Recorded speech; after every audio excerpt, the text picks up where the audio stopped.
Every single conversation that's taking place right now about like Iran's capabilities is bullshit, and it's just a way to offer cover to Israel striking Iran out of nowhere and trying to defend Israel's ridiculous actions here.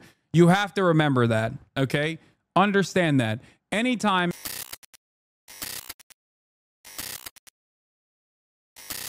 systems to work effectively, Israel conducted a very sophisticated campaign internally inside of Iranian territory, where they were able to build drone facilities inside of Iran and then launch those drones immediately at the anti-air defense systems that Iran had before launching their strikes. That right there I think is an indication. That right there I think is an indication that the Iranian government is unstable and not able to defend its citizens appropriately. And I think a part of the reason why this major blow to Iranian security exists is because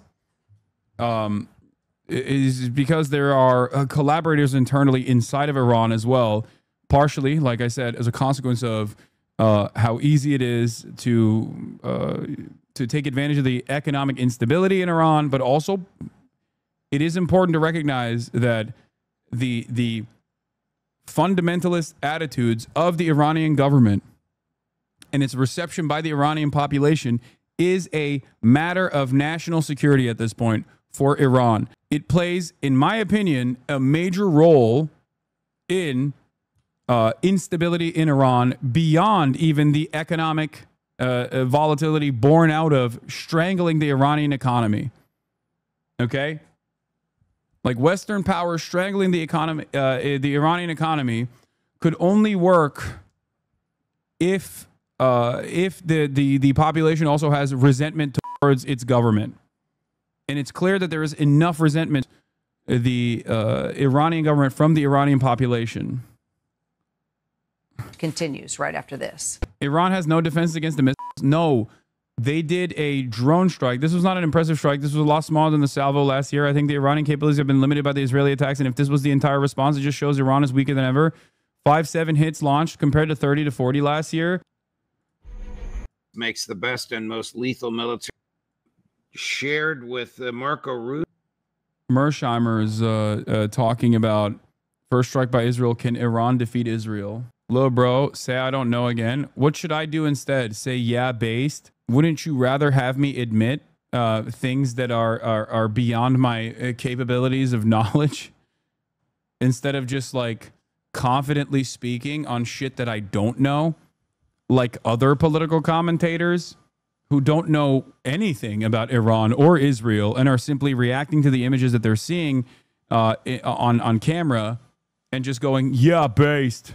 Trump is based. By the story. And there is a domestic political part of this too, Cedric, which is that there are a lot of people in the MAGA movement who think that this is Israel dragging the United States into a global conflict, and that this is not what people who voted for Donald Trump voted for, notably Tucker Carlson, the commentator who spoke at the Republican Israeli officials told CNN that the cabinet is meeting to discuss response. The expectation is that Israel will escalate further in its next wave of attacks against Iran. Of the United States playing whatever role it did. Yeah, it's a really interesting juxtaposition of things here that we're dealing with, Jake, because, quite frankly, it's in the U.S. national interest to defend Israel. And so when you have a situation where Israel goes preemptively and does conducts an attack on the Iranian facilities and other aspects of the Iranian command and control structure, you really have, in some ways, something that the U.S. administration may not have supported at the beginning, but they can take advantage of it now. And that's one of the key things that I think is very interesting about this. The other thing is, since it gives us this strategic opening here from a diplomatic and military perspective, you can also look at some of the movements of Can we say Turkey stands with Israel? Turkey absolutely absolutely stands with Israel. The Turkish population hates Israel. The Turkish government absolutely stands with Israel. It is the same dynamic that exists within the GCC. It is the same dynamic that exists within every single Arab state. Okay? The states themselves, the governments themselves are firmly lapdogs to American interests in the region and therefore aligned with Israel and will defend Israel. Whereas the populations are not, which is why you hear a lot of anti-Israel sentiment from the politicians and the governments of these countries. Look, in my view, this is and that is simply to ensure that there is no like rebellion against the governments themselves. Decades, and they're trying to build and try to weaponize a weapons program. We knew they've had for a long time this ability to increase the enrichment of uranium. Now they're talking about weaponization. Prime Minister Netanyahu last night on TV said, we've seen evidence of weaponization. So he's saying things. Every single conversation that's taking place right now about like Iran's nuclear capabilities is bullshit. And it's just a way to offer cover to Israel striking Iran out of nowhere and trying to defend Israel's ridiculous actions here. You have to remember that, okay? Understand that. Anytime any dipshit goes on television to say Iran is like 2 seconds to midnight about to have a nuke, something that stupid ass Benjamin Netanyahu has been saying since like in the Israeli state has been saying since like 1984, by the way. Okay, and much louder calls have been coming from Benjamin Netanyahu directly since 1992. Every year they've said this. Every goddamn year they have repeated this over and over and over again. It's bullshit. The reason why they're saying this is to offer cover to Israel as to why Israel attacked out of nowhere like a bunch of violent hyenas. Ehud Barak argues that if Iran is not compelled to agree to the imposed terms of his program, then for Israel to achieve its strategic aims, it will have to become an American with the regime change as the goal. Here is Jeffrey Epstein's buddy, former Prime Minister Ehud Barak, speaking to CNN, also manufacturing consent. In my judgment, it's not a secret that Israel alone cannot delay the nuclear program of Iran by a significant time period, probably several weeks, probably a month. But even the U.S. cannot delay them by more than a few months. It doesn't mean that immediately they will have it. Probably they still have to complete certain weaponization or probably create a crude nuclear device to explode it in somewhere in the desert to show the whole world where they are. But it's clear to me, in spite of all the impressive achievements until now, we cannot say that we delayed them significantly. As you mentioned, Fordo is it's probably beyond our capacity to really penetrate. And the reality is that Rafael Grossi, the head of IAEA, said just a few days ago that the most sensitive elements of the Iranian military program are buried hundreds of yards underneath the surface in some remote deserted mines and so on.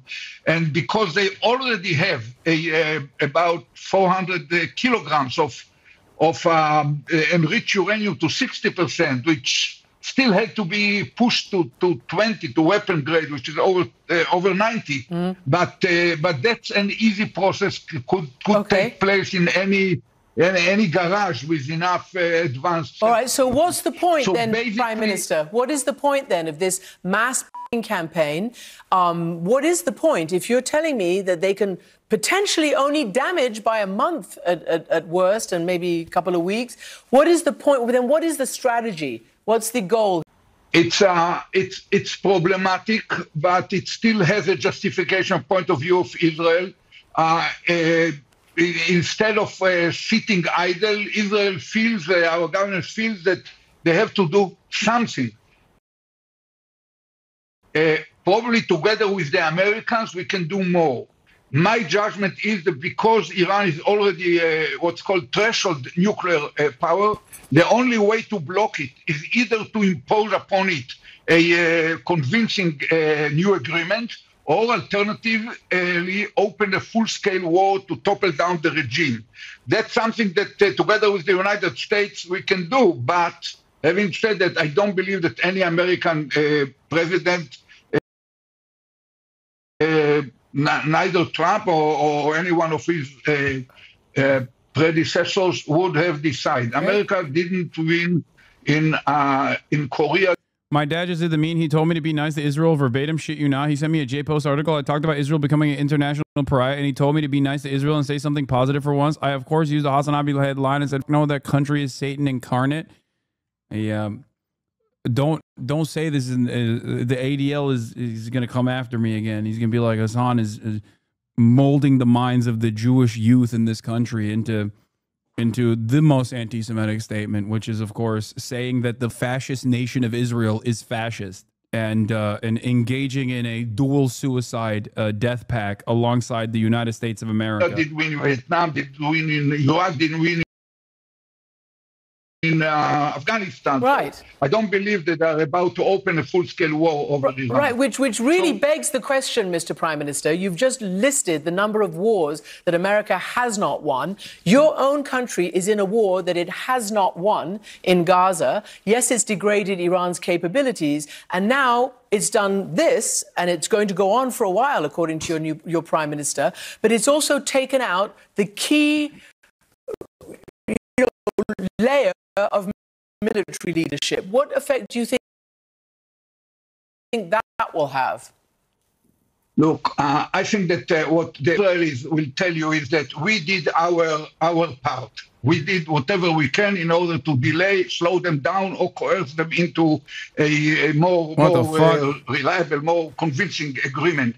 Israel will tell you that the role to complete it is America's, not our own, and that's not simple. America has a major role. Even for Israel to continue the war for a longer time, for several months or so, we need the logistic depth of America. And if they decide to operate, of course, their operational capabilities, which are much wider than the Israeli capabilities. But, you know, I still bear in mind what happened with the Houthis. America announced a war on the Houthis, and after some 4 or 6 weeks, they decided to leave. So it's not sure we're entering the first 24 hours. Yeah, I mean, he's doing a call to action to bring America into the bring America. Dude, oh my God, look at this. You will see these images as though Israel has not destroyed every single building in Gaza. You will remember that, you know, there are people that live in apartment complexes, it seems. All of a sudden, the media will remember that, like, human beings are capable of living inside of apartments. They won't say that same...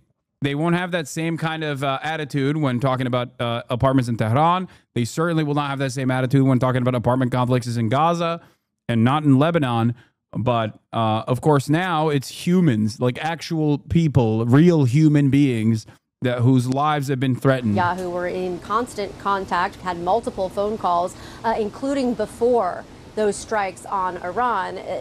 That was news given that we were told by a number of people that the U.S. was not involved. Now, the U.S. still says that they were not involved in the actual strikes, that Israel acted unilaterally. However, this communication timeline obviously changes the idea of the U.S. or Israel informing the U.S. and the U.S. talking Israel through what was happening. Now, there are still a lot of questions about what this means moving forward. Remember, Donald Trump and the administration's really big goal here is to get a deal, an Iranian nuclear deal. And there was the 6th round of talks on Sunday in Oman with the Middle East envoy Steve Witkoff. We are told that the administration is still hoping for a 6th round of talks with the Iranians. Now, there are still a lot of U.S. officials who are casting doubt that this can happen given these strikes. But you're hearing from Donald Trump repeatedly on social media today and in calls with reporters where he's saying that the Iranians need to come to the table, that everyone has essentially been killed or wiped out, and that it's going to be too late if they don't make a deal as soon as possible. So he clearly believes, and the administration believes, that this could give them an edge. These strikes could give them an edge in this process. Unclear whether or not that's actually going to play out the way that they want it to, but that is what we are seeing unfold, at least from the U.S. side and from the White House side. All right, Kristen, stand by for me. I actually want to go straight back to Oren Lieberman in Tel Aviv because we're getting some updated reporting about the injuries there in Israel. Oren, what are you learning? We just got an updated number from Magen David Adom. Again, that's effectively Israel's Red Cross, and the number of injuries that have come in from the incoming Iranian ballistic missiles. The latest update is there are 17 injured that we know of so far, based on Magen David Adom. In Tel Aviv, 1 moderately injured, 3 lightly injured, and then in a city called Ramat Gan, which is also in the central Israel area. I used to believe that Israel was doing something they had to do. And I thought it was justified, but this completely changed my opinion. Now I see what you're saying. You're right. Hell yeah. Men and women admitted as a result of the incoming every ballistic single missile day fire. there are new people. So, again, as I had said, the initial number of 7 was only the first, effectively the first number as emergency responders got out there and evaluated the results of these strikes. This is a number that could continue to rise, but we will certainly keep an eye on it. Again, the latest right now that we have from Magen David Adom, and let me see if I can get you a time on this. This is just 10 minutes ago. Are 17 injured, 2 seriously, a couple moderately, and then the others lightly injured. And we will keep an eye on that number as the evening Israel telling sellers to stop posting Iranian strikes. Oh yeah. All right, let's bring in Iran's Tasnim news agency reports the capture of an Israeli fighter jet pilot. Now, who, according course, to Israeli media, the occupation army in the urges region, settlers to not take photos and videos of the sites where Iranian missiles have landed. They did this Jeremy, last time I know you've been too. talking to sources about the response across. They did this last time too. They don't want Israelis to take phone photos, like any sort of footage of successful Iranian strikes. They worry what this does to the confidence.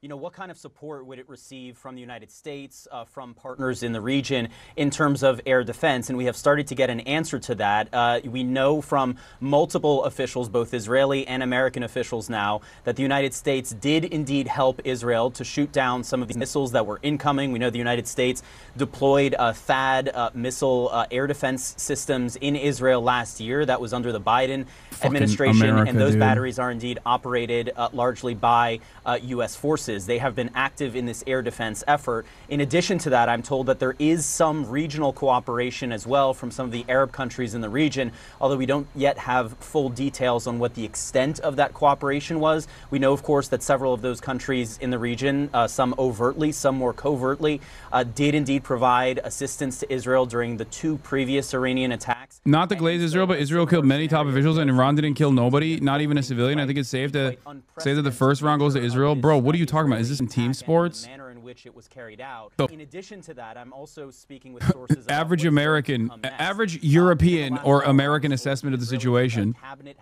It's like 1-0 Israel, I guess. To discuss the next of Israel's military Sick, man. Inside of Iran. I'm told that the expectation is that the result of that meeting will be an escalatory step from Israel, meaning not just a tit for tat, but climbing up that. You have to also understand, in a way that Israeli officials have made Israeli clear, society these attacks will not just only gets to operate with this level of bloodlust under the banner of Israeli security, under the banner of Western security. So any kind of penetration of that security umbrella is going to have extreme impact, is going to have a much different impact amongst the collective consciousness of Israel. Look at post-October 7 and the anger and resentment that they had towards Netanyahu. Obviously, that's swept away with the bloodlust. Bloodlust is always, like I said, the glue that holds Israeli society together. To escalate likely as early as tonight. Casey. All right, Jeremy Diamond, do stand by for us as well. I don't know. I don't know where this goes. I just don't think that, like I said, there's 2 options. Either this is deterrence. Force is the only thing that Israel responds to with restraint, unfortunately. And this is a reasonable deterrence, depending on what the rest of the strikes look like once they land in Israel, because like there's been a second barrage and a third barrage. I don't think that they've actually made their, I don't think they've actually hit Israel yet. The source that I've been speaking to, that the Israelis are in for a long, dark night, as they put it. The Iranians are saying that they're first and foremost targeting. There's also, hold on, yeah, Ayatollah, Iran Supreme Leader Ayatollah Ali Khamenei has addressed the nation following the launch of Iran's missile strikes earlier tonight. Below is the full translated transcript of his speech in which he vows Israel started this and will not escape unscathed. Okay? الرحمن الرحیم عرض سلام دارم به ملت عزیز و بزرگ کشورمون. شهادت سرداران و دانشمندان عزیز که البته برای همه سنگین است و تعدادی از مردم غیر نظامی رو به ملت ایران به خانواده های اونها تبریک و تسلیت عرض میکنم. امیدواریم انشاءالله خدای متعال درجات اونها رو عالی کنه و ارواح طیبشون رو مشمول لطف ویژه خودش قرار بده.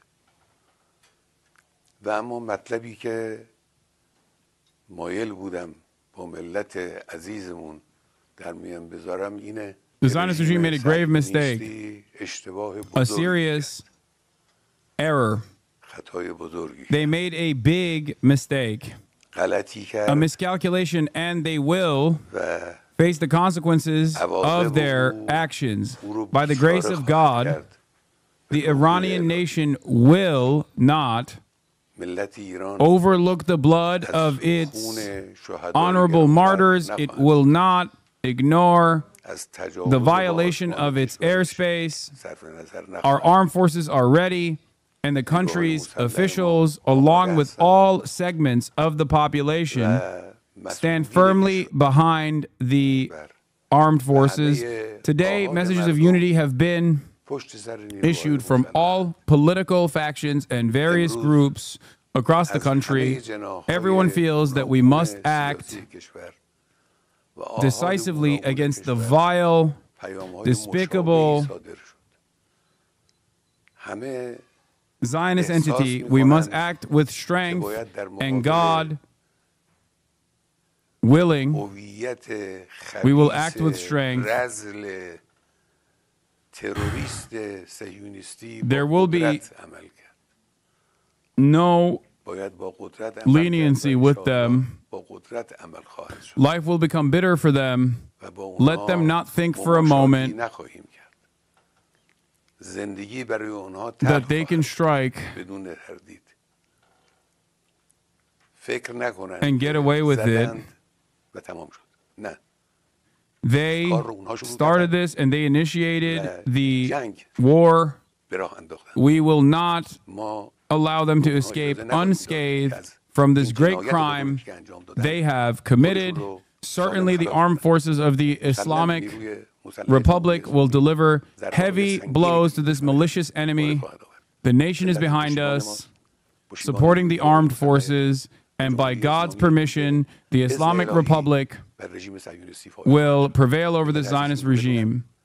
Know this and be assured, rest easy, knowing that no negligence will occur in this matter. Blessings be upon you, peace of God be upon you. How unified is the Iranian populace behind the Iranian government? I mean, regardless of the unpopularity of the Iranian government through certain segments of Iranian society, in times of military action against the Iranian state, many segments of the population that would normally be against the Iranian government will obviously harden in their opposition to external forces.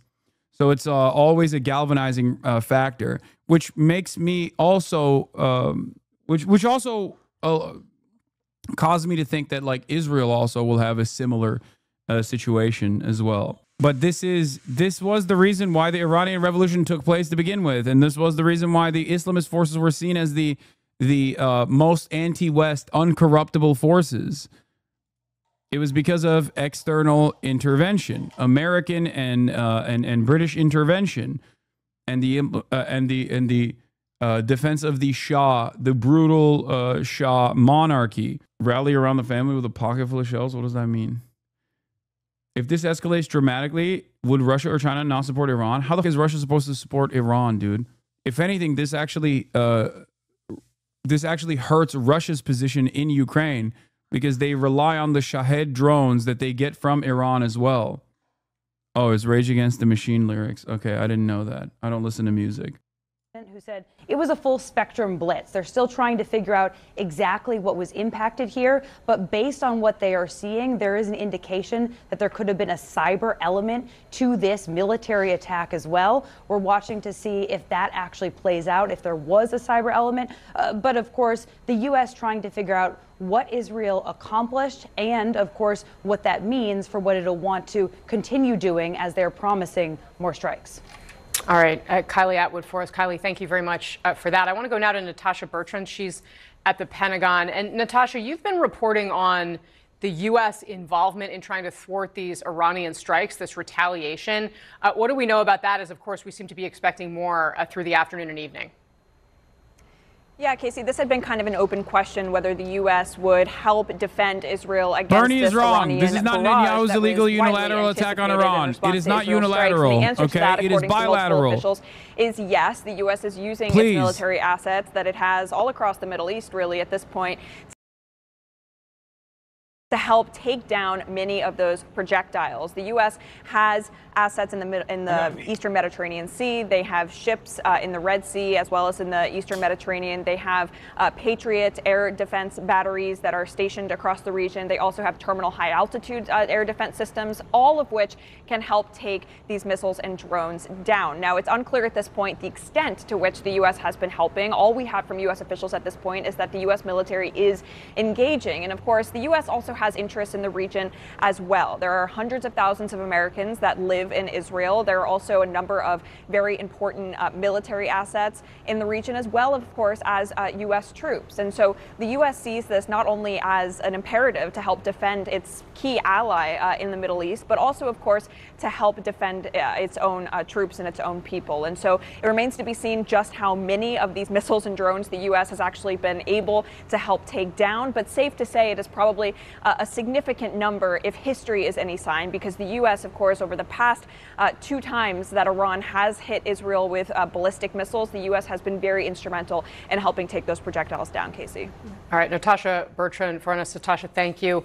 I want to bring in Air Force Colonel Cedric Leighton. Colonel Leighton, it's always good to see you. Thanks for being here. Can you just help us understand a little bit more about the reporting that Natasha just laid out there for us? What does this say about the U.S. posture going forward? Yeah, Casey, I think that's a really interesting piece that Natasha put together there, because what you're talking about is really how much the U.S. has helped with the air defense of Israel, the air and missile defense of Israel.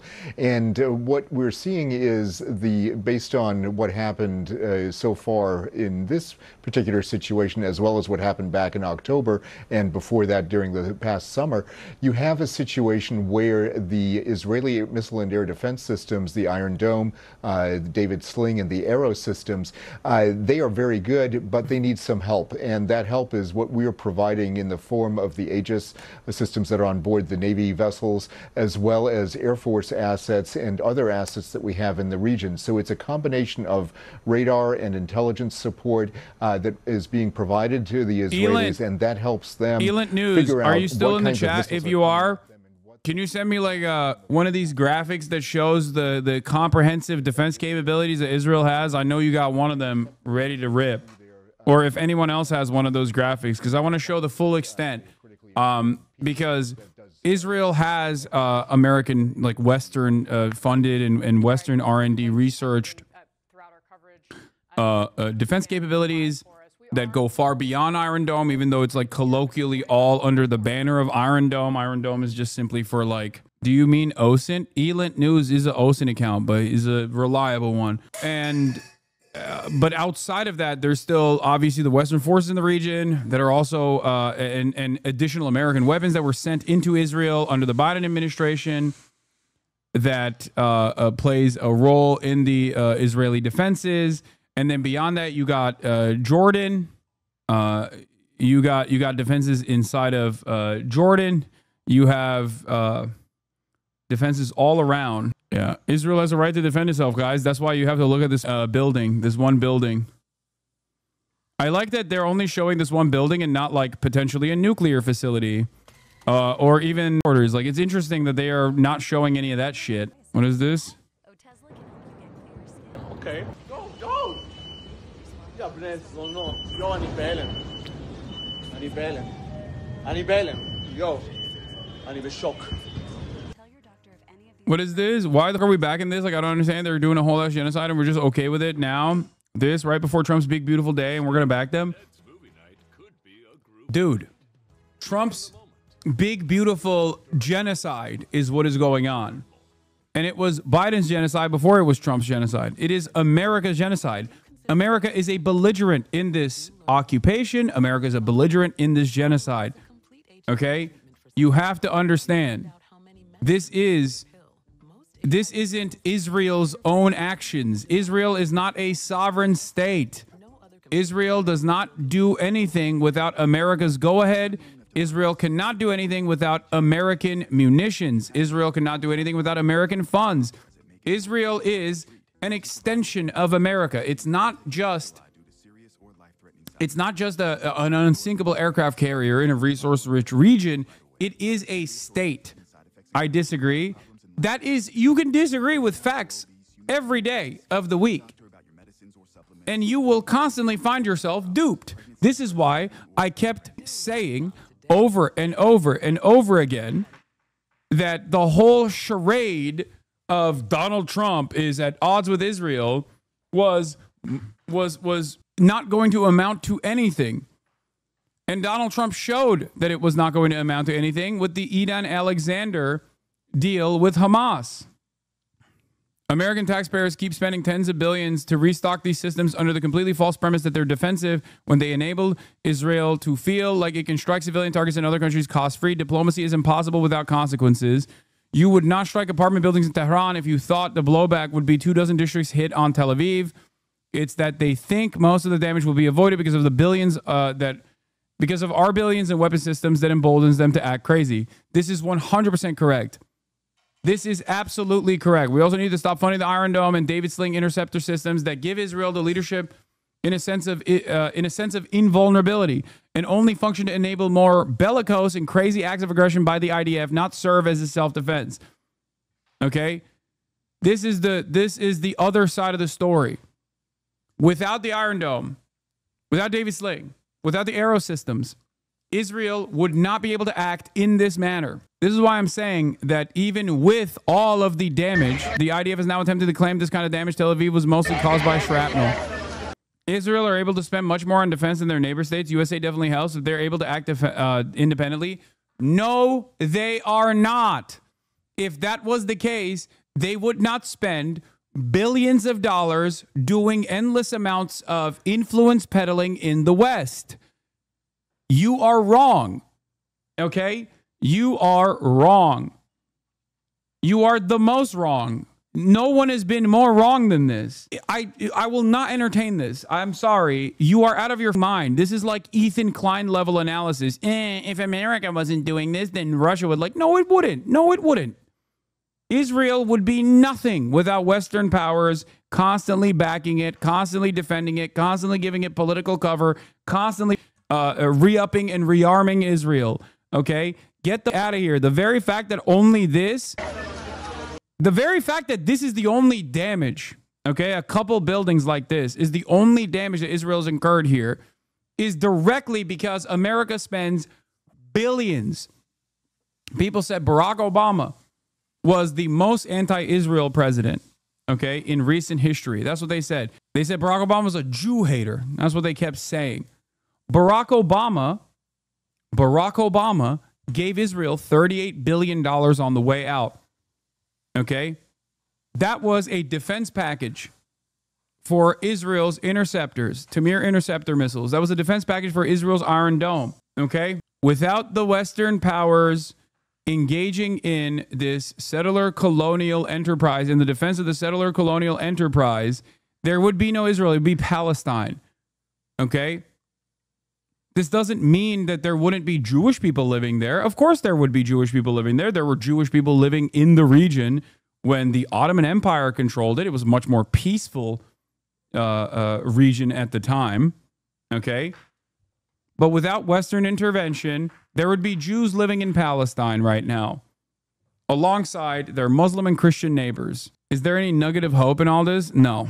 When you say U.S. gives money to Israel, is it there's just donations or loans to purchase weapons? It's everything. What do you mean? it's economic aid, it's financial aid, it's military aid, it's free weapons, it's weapons that they offer on loans. It's money that we give them so they can purchase the weapons. Israel literally would not exist without constant American defense. Israel plays a formative role as an American state, not just like a client state, not a vassal state, a straightforward American forward operating base, a state in and of itself. And not just any state, not just Western intervention, bro. A lot of, oh, dude, what are you talking about? Not just Western intervention, bro. A lot of bought up Arab governments like Jordan and Saudi are directly protecting Israel by hitting Iranian missiles. Iran is fighting the West, U.S. and many Arab nations at the same time. You just said Western intervention twice. It is reductive. It is reductive to separate the Arab nations and the role that they play here as though it is outside of the scope of American defense. That's it. You've already recognized that when you say they're bought up. Those are client states. Those are client states. They can be cast aside. Israel is in a different position. While those Arab states could be destroyed by Iran and America would never even bat an eye, Israel is in a unique predicament. Those states are only valuable to America as long as they play ball and defend Israel. Able to take non-essential personnel out of harm's way. So there were some signals, but there was supposed to be a next round of negotiations between the Trump administration and the Iranian regime in Oman this Sunday. So I don't think, from what I know now, that there was explicit approval or participation in this attack by the Trump administration. I do think that in the last few days, the statement by the board of the IAEA, the world's sort of nuclear watchdog, that Iran had taken significant steps to increase enrichment and was operating outside of the non-proliferation treaty, and the response by Iran to announce a new enrichment facility, that moved us into a more dangerous period. But I expected that the next thing that was going to happen this weekend would be negotiations in Oman, not an Israeli preemptive strike. Yeah. Sir, Israeli preemptive strike. Oh no, Israel is playing us a fool again. Tenuous. Oh, we're so mad. Stop defending Israel. He faced the possible. Stop defending Israel then. Demand that we cut off defensive capabilities to Israel to force them, not just offensive capabilities, defensive capabilities to Israel, to force them to the fucking bargaining table, to force them to actually implement a real negotiations process. Israel lobbying funds means that Israel has effectively bought support from Congress. They've always done this before. World War II funding systems were focused on the British Empire in the 1930s. Yes, but the Israel lobby is the same as, like, I believe, if I were to put it on a sliding scale, okay, Mearsheimer says it's primarily the Israel lobby, and Noam Chomsky says there are additional ideological interests at play, Zionism specifically, right? It's both. It's not one or the other, it's both. There is the real ideological investment that Christian Zionists have, evangelical Christian Zionists have. There's the real ideological investment in the project of Israel, the project of greater Israel from America, from the perspective of their ambition in the region to control the region entirely, okay? But then there's also the lobbying. Now, it's both, and that's precisely, and the reason why it's both is because it's not a separate entity. Israel is not a separate entity. Israel is an extension of the United States of America. Stop arguing with AUK 2000. Wait, this person, I don't think, I'm not even arguing with this person. I'm in agreement with this person. I don't know why you guys think this is like that stalker account. Calm down. Anyway, Israel, saying that Israel is even saying that Israel is a puppet state of America is wrong. Israel is just an extension of America. Israel is an expression of America in the region. Israel is just a state. Okay? Israel is just an American state. So both the influence peddling and the lobbying works hand in hand. But the way that the lobbying works in this country, in the United States of America, is not dissimilar to the NRA. The NRA plays a role in making sure that politicians act in a way where when push comes to shove and there's a lot of political pressure from the public to make changes to gun laws, the NRA is paying constantly their politicians to ensure that they do not step out of line. This is the same thing that the Israeli lobby does, right? These people are already organically pro-Israel, but when there's tremendous pressure from the constituents to not be pro-Israel, that's when influence plays a big role. That and also, quietly trying to craft legislation as they have done successfully, like the anti-BDS legislation where you have to do a loyalty pledge to Israel, all this stuff. Israel definitely has greater influence in U.S. politics than the U.S. does in Israel. You're absolutely wrong about that point. The United States has full control over Israel. It does not matter. None of these countries are real democracies. These are theoretical democracies. The United States is a theoretical democracy, and so is Israel. Okay? If the United States were to turn around and say, it's no longer in our best interest for you to continue doing a genocide in Gaza, Israel would be forced to stop tomorrow.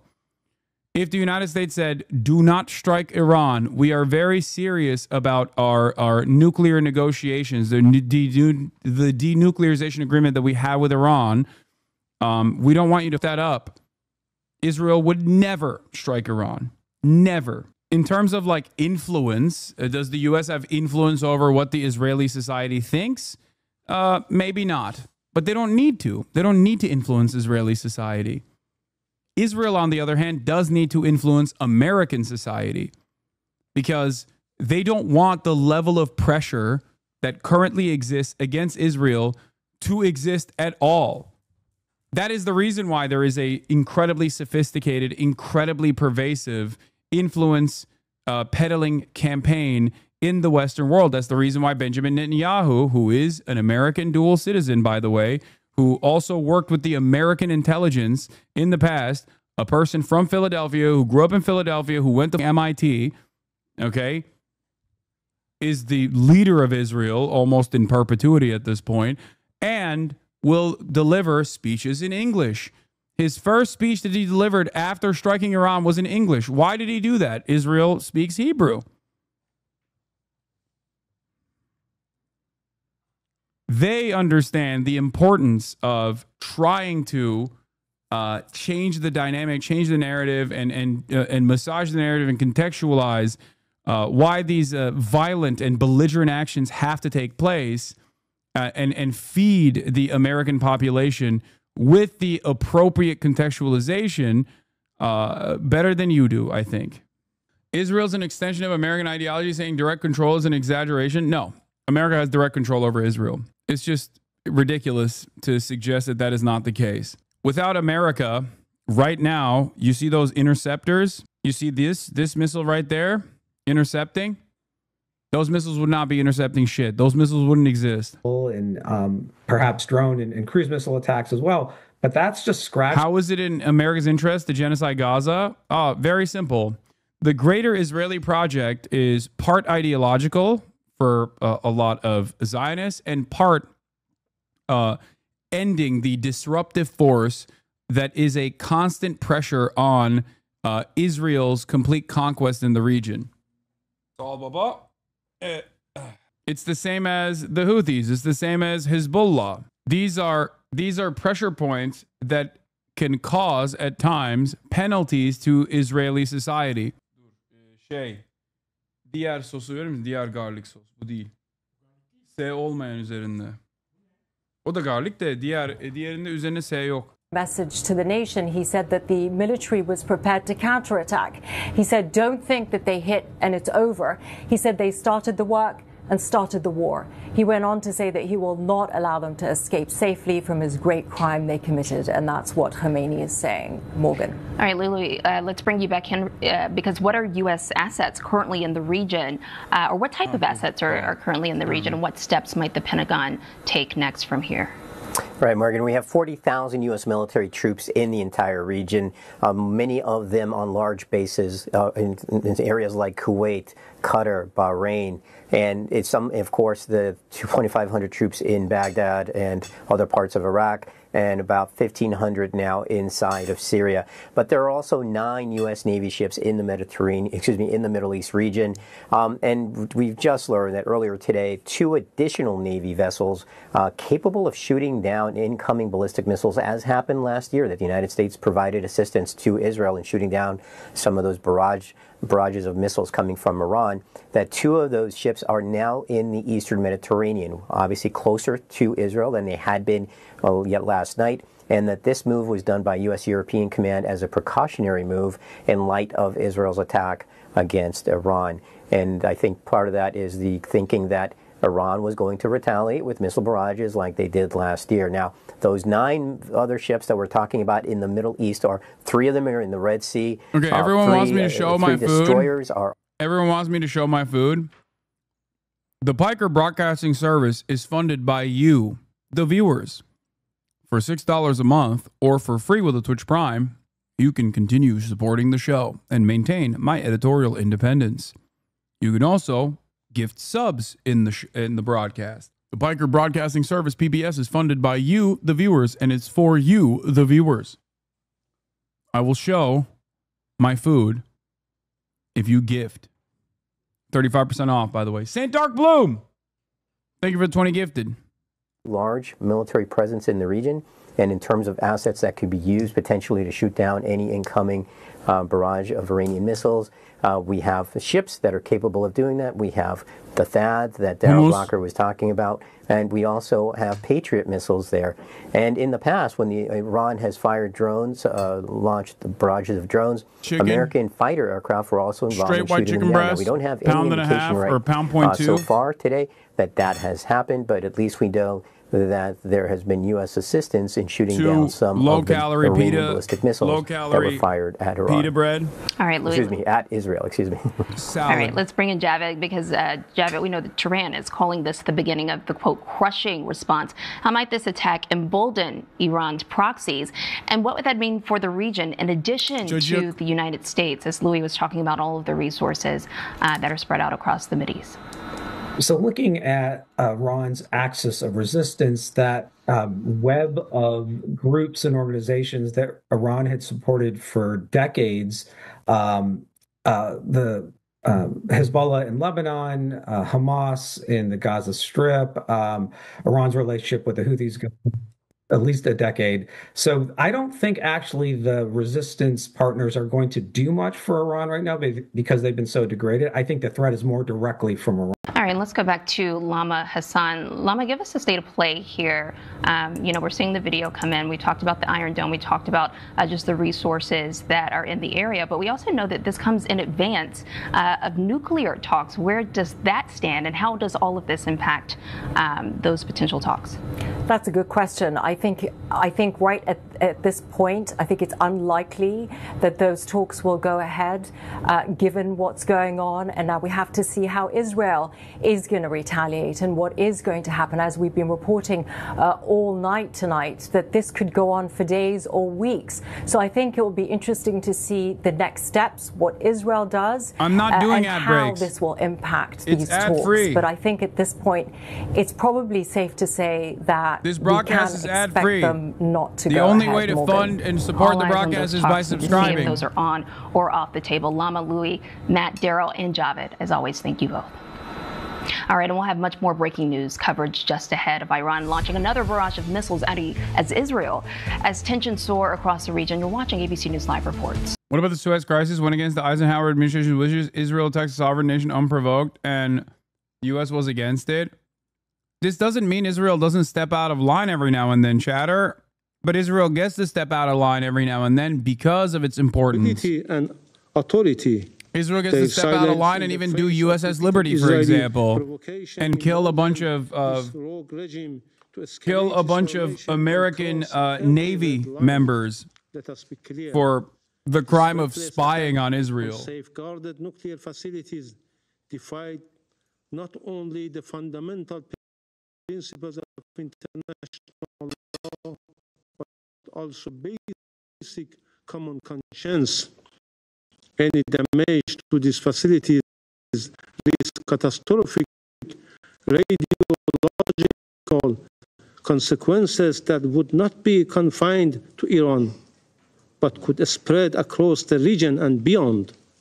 Only a regime devoid of humanity and responsibility would endanger millions of lives in pursuit of its destructive ambitions. What is happening? It's okay. Frame dropping, frame drops, drop top. It wasn't a big F. It was a mini F. We're back. We're back. We're back. We're back. We're back. We're back. We're back. We're back. The Geneva Convention and multiple Security Council and IAEA General Conference resolutions, all of which prohibit attacks or threats against nuclear facilities under safeguards. Above all, this aggression is a grave breach of the United Nations Charter, particularly Article 2, Paragraph 4, which prohibit the threat or use of force against the territorial integrity or political independence of any member state. Israel also violated Iraq's sovereignty and territorial integrity. The permanent mission of Iraq today formally protested and condemned this violation of its territorial integrity in a letter to the Security Council and the Secretary General.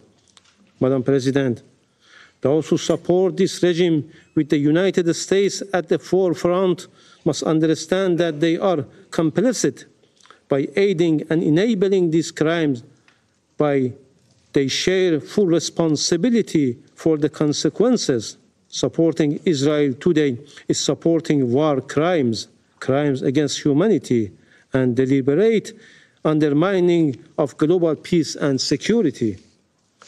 The Israeli regime's long-standing crimes against the oppressed Palestinian people, its repeated violation of the sovereignty of regional countries, and its possessions of undeclared weapons of mass destruction have made the Middle East a cauldron of chronic instability since its creation.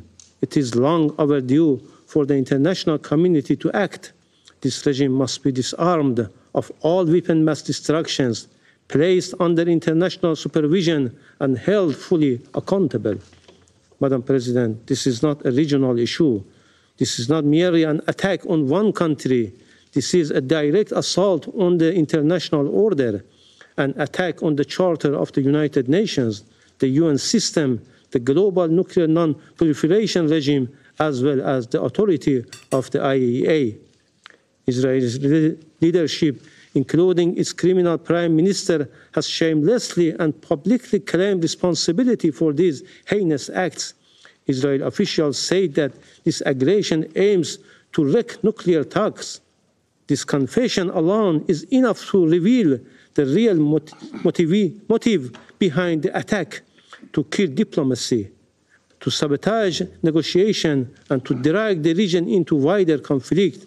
This leaves no room for denial.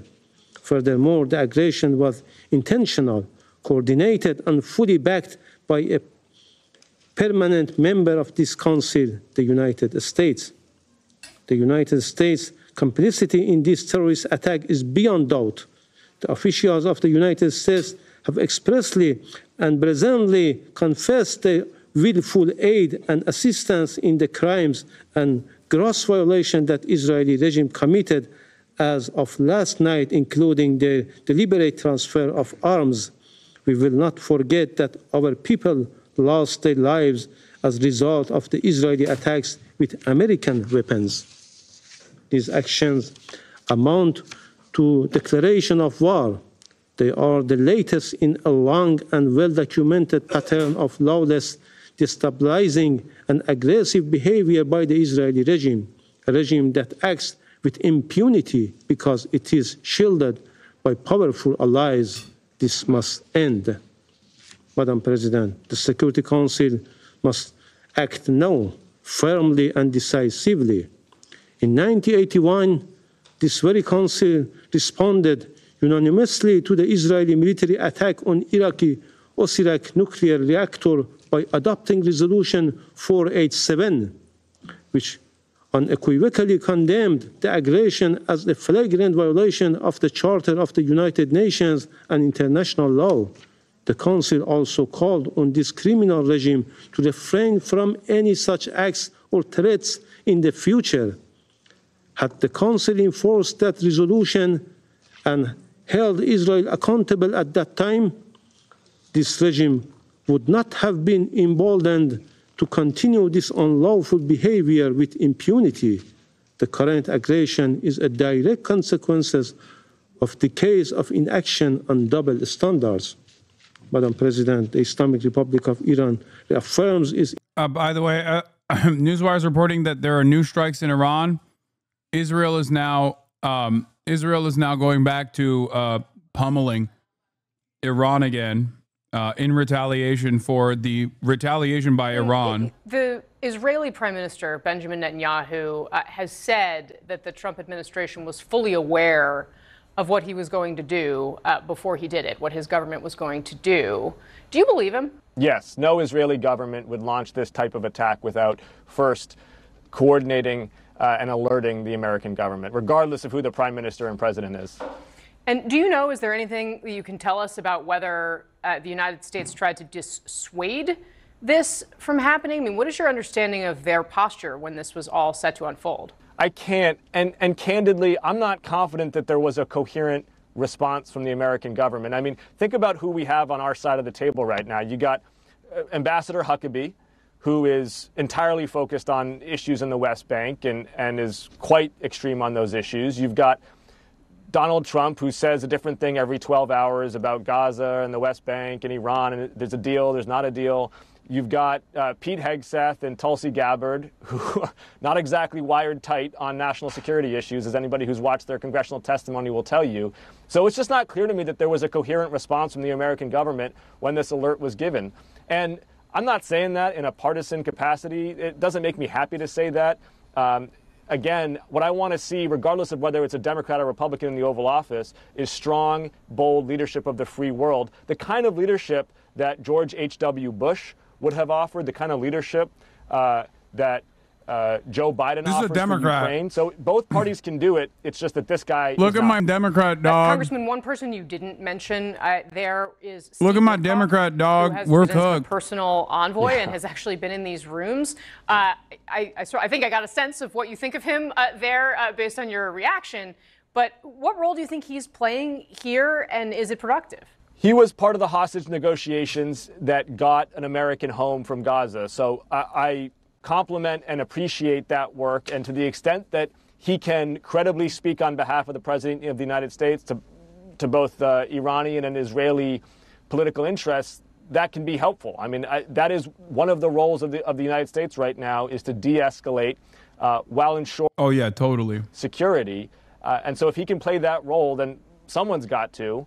But you know, he's not someone whose track record inspires a lot of confidence. It's so funny that people still try to act as though there is no uniparty position on Israel in American foreign policy. Like, every Democrat is like coming out to be like, hey, I think the real problem here is Trump's aesthetics. Like, he is just all over the place. We would show a unified front and defend Israel harder than Trump. Psychotic. Like, psychotic. This is psychotic. This is utterly insane. Oh my God, I'll die if I listen to Danny Denon right now defend this shit. Welcome back. We're staying on top of our breaking coverage here on ABC News Live Reports. Diplomatic Tensions flaring in the cable. Middle East as Israel and Iran exchange heavy strikes. The IDF now saying Iran launched less than 100 rockets towards Israel. Emergency officials say at least... Media is always late to this. Diplomatic cable also emphasized the IDF's remarks that the strikes are part of a planned war rather than a limited option. U.S. diplomats in Tel Aviv had to request assistance from the Marine Corps because so much of the local guard force has been activated by the IDF, per diplomatic cable leaked to me. Ken Leakenstein at it again. U.S. government personnel and facilities. SBU Mission Israel requested MSAU assistance to Embassy Branch Office Tel Aviv as a significant portion of the local guard force were activated by the IDF. SCSO CMS would request DOD support to transport MSAU to post. U.S. citizen issues. Embassy of Jerusalem urged U.S. reservists from different units as part of preparations for defense and offense and deployed them to all combat arenas. IDF spokesman called overnight strikes the initial phase of a planned war rather than a limited option. I thought this was, no holds barred because they were just pushed to this final solution by Israel. It turns out this is a pre-planned military operation. I wonder, interesting. Shocked, I tell you. Shocking revelations. Also, look at this asshole. Again, a federal agent. The real divide isn't between the people who support Israel and people who support Iran or the Palestinians. The real divide is between those who casually encourage violence and those who seek to prevent it, between warmongers and peacemakers. Who are the warmongers? They would include anyone who's calling Donald Trump today to demand airstrikes and other direct U.S. military involvement in the war with Iran. On that list, Sean Hannity. Wait, hold on 1 second. I just have to inform someone that the gray bars came out again. Mark Levin, Rupert Murdoch, Ike Perlmutter, and Miriam Adelson. At some point, they will all have to answer for this, but you should know their names now. Tucker Carlson spells out a list of conservatives who are pressing Trump to dedicate more U.S. military resources and personnel to Israel. Except Tucker Carlson himself also plays a role in this, okay? Do not make the mistake of assuming that he is an independent actor here or that he is in any way, shape, or form against this kind of war. He's not. Okay, he absolutely is not. Israel has opened up this massive front with Iran. They are still fighting in Gaza. What do you think the Israeli people will tolerate here? Yeah, Casey, look, the Israeli people will tolerate, without a doubt.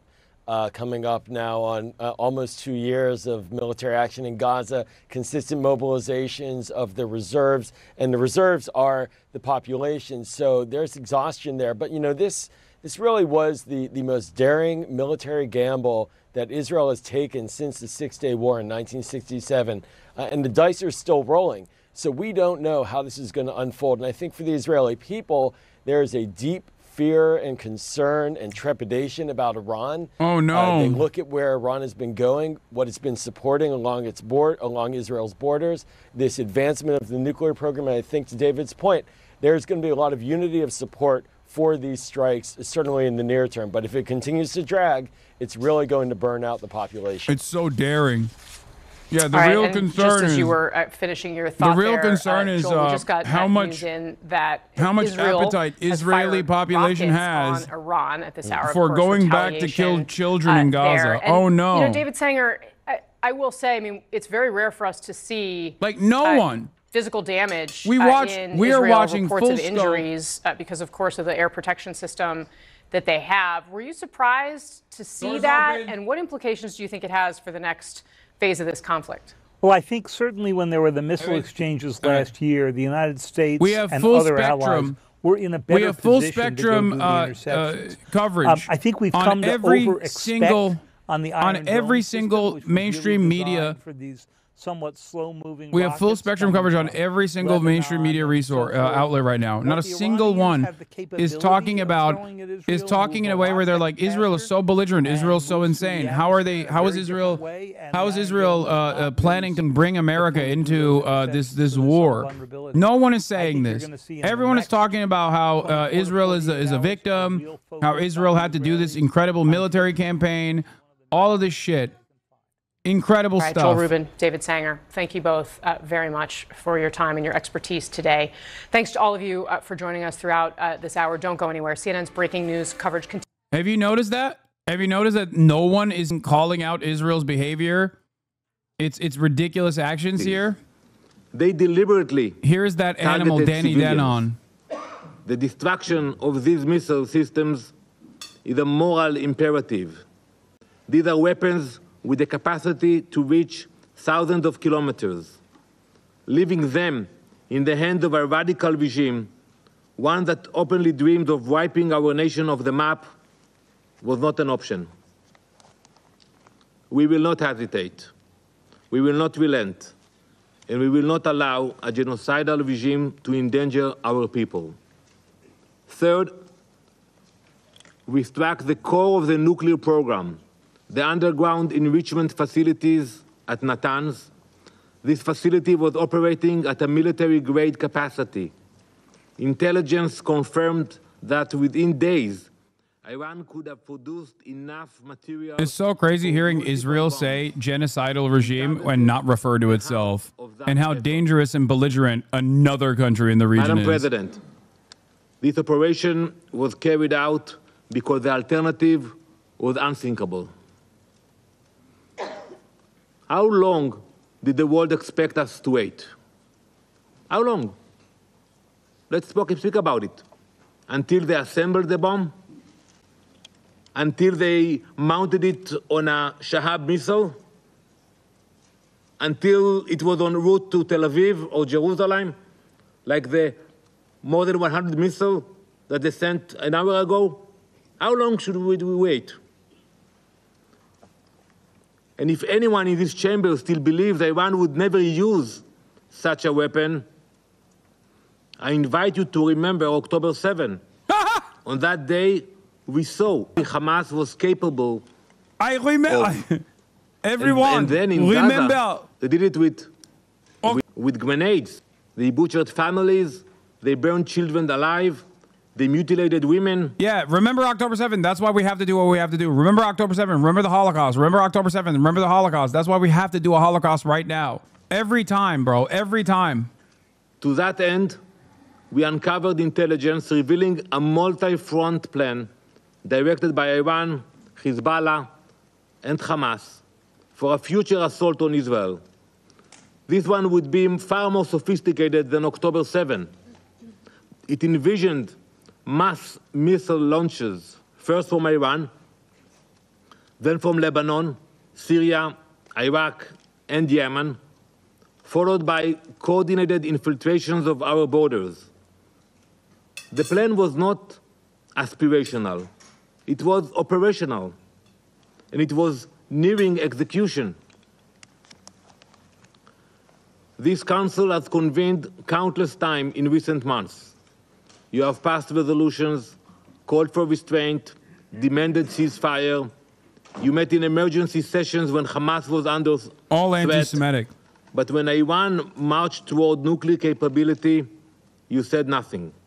When they crossed line after line, you drew none of your own. So we acted. We acted to ensure our people alive.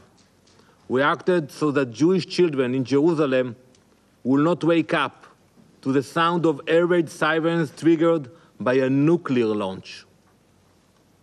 We acted so that Iranian missiles will not carry radioactive payloads into civilian neighborhoods. We acted because history has taught us silence is complicity and hesitation is fatal.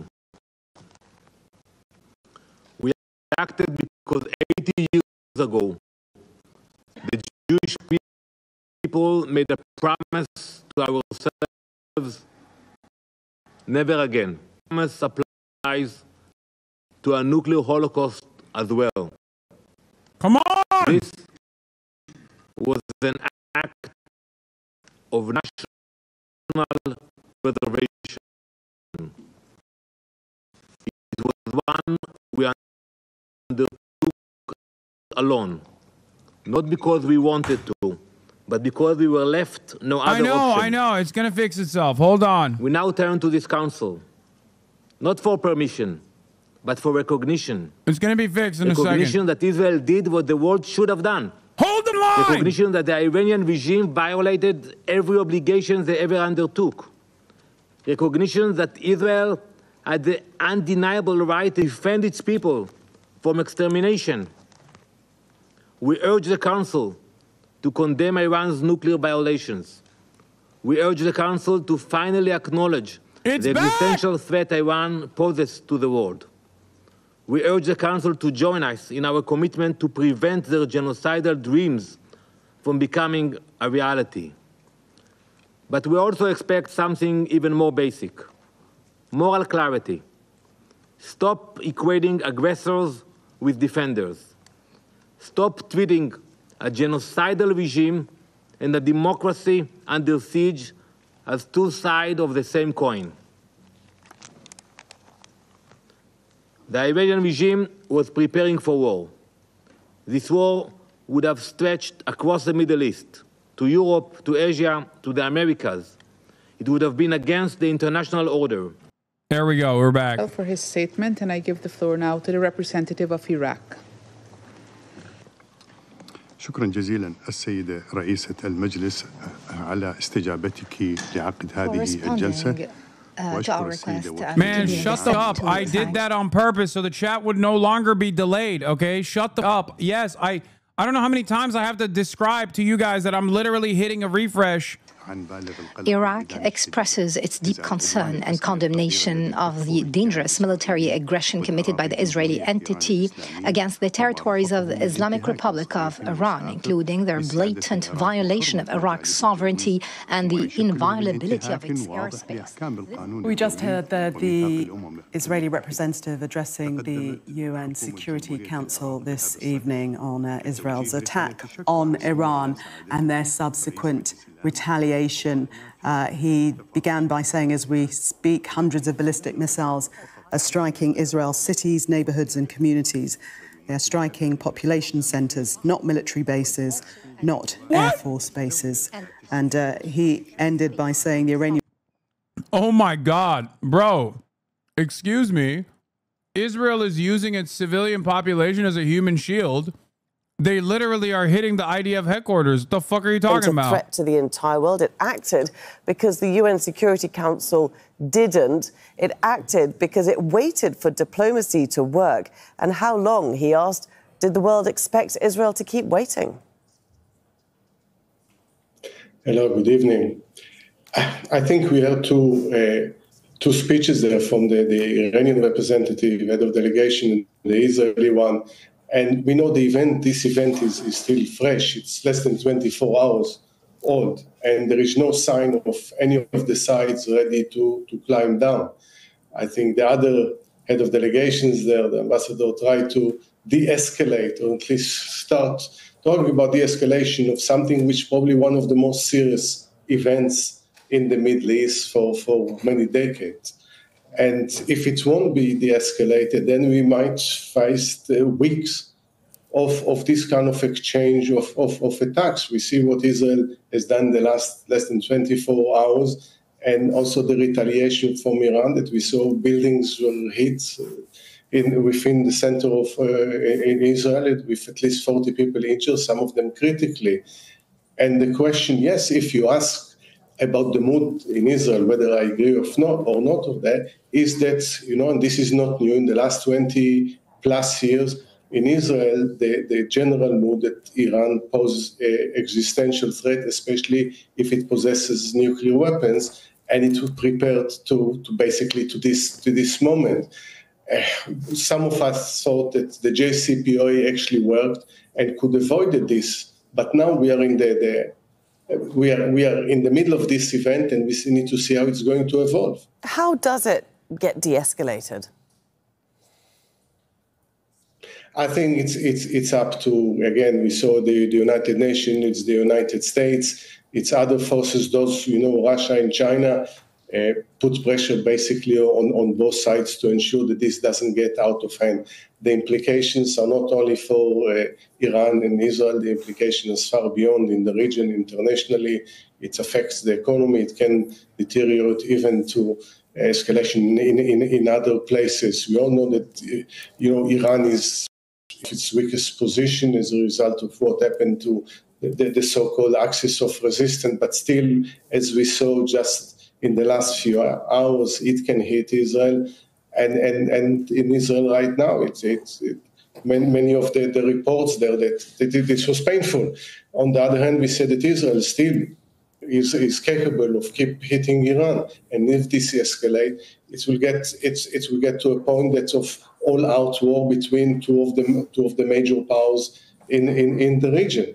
With far-reaching implications to well beyond these two countries, and this is for the international community, for regional powers to put pressure. And it's probably will last another few days, but ensuring that it doesn't go beyond it. I mean, Israel says it's facing an existential threat, that it is forced Iran, to act against Iran. If given the opportunity to use nukes, Iran would not nuke Israel, okay? Israel already has nukes, and it's not nuking Iran. This is one of the entire purpose of nukes at this point, nuclear proliferation at this point, is for sovereignty. Which some would justify. Israel has nukes. Israel has the highest density of nukes per capita than any other country on the planet. Israel has the highest nukes per population density. Okay? Iran would 100% use nukes on Israel? No, they wouldn't. No, they wouldn't. The idea that like any country that has nukes is going to use it is so stupid. Deeply in a corruption trial, discredited because what happened on October 7, the inability to defend the people of Israel then. The hostages are still in Gaza. Israel has nukes. Why is it not using it in Iran? Right now is a pariah state as a result of what happened in Gaza. Yeah. Useful information this morning. Iran has 0 nuclear weapons. Israel has up to 500 nuclear weapons. Iran has signed the Non-Proliferation Treaty. Israel refuses to sign the Non-Proliferation Treaty. Iran has welcomed the IAEA international observers to inspect its nuclear program. Israel IAEA oversight of Israel. How far do you think that support is going to go? Because it's uncertain, isn't it, just how much President Donald Trump is in support of Prime Minister Netanyahu's You sound exactly like you sounded before the Russian invasion. I think Israel has nukes. Up until this moment, it is yet to use nukes. The purpose of nukes is sovereignty and being a part of the mutually assured destruction policy. Israel would not be able to nuke Iran or even strike Iran in the way that it did if Iran actually had nukes by now. The only country on the planet that has deployed a nuke on a civilian population with a state that it was in war with is the United States of America. Okay? No other country has ever before or after deployed nuclear weapons. That's it. If there is one country that has a ton of nukes that have actually shown their interest in using it, it's us. Israel. Oh, AP has a new death count for Israelis? No, Israel hit by missiles. They only show the Iranian death count, which is 78. Yeah, the ambassador says 78 people were killed and over 320 injured in the Israeli attacks. This is in Iran. How long do you think these attacks from Israel will last? I mean, America is backing Israel, so it just entirely depends on what kind of runway America has to continue pummeling Iran. That's what it's about here. You had evidence of it, you knew it was coming, and so you jumped ahead of that attack. By the way, as we're speaking, there is the next, I thought that there was another salvo of Iranian attacks that were expected in Israel. I don't know how many hours it's going to take. Barrage 2 and 3. That's not really what they haven't reached Israel yet. In fact, the Israelis in 1967, that's the classic. Iran has been getting bombed. Broadcasting their intention to invade. Iran's been getting bombed by Israel already. So but in international law and international tradition, you always want to say that you're preempting because that's the much more acceptable. Yes. Also, the courts sided with the Trump administration in keeping Mahmoud Khalil detained. Court sided with last-minute Trump admin effort to deny Mahmoud Khalil's release. Admin argued he could be detained for a frivolous charge they gave him after his arrest, and the judge agreed. I covered this earlier. Or I tweeted about this in the morning. The post hoc claim that the admin slapped on here is that Mahmoud was a part of student organizing and worked at UNRWA and didn't disclose while getting his green card. Neither of these things would have stopped him from receiving his legal permanent residency status. And they added it after the fact to continue his detention. The administration is actively doing the arrest first and then sort it out later policies here. A nation missile program that could be an ICBM program eventually. They still had nuclear scientists that they were not allowing to for inspectors to have access to. And in this sweep, they're showing the Iran. Israeli officials say the IDF damaged a key nuclear facility early this morning. Oh, wait, never mind. They're not showing it anymore. Here it is. IRNA, air defense is activated in Tehran to intercept the new Israeli strikes. Iran state media says air defenses in the capital have been activated again amid a new wave of Israeli attacks. Just one day after the strikes targeted Iran's nuclear sites and military command. Israeli army radio has confirmed that Israel is once again striking targets inside of Iran. Multiple videos circulating online show Iranian air defenses confronting incoming missiles.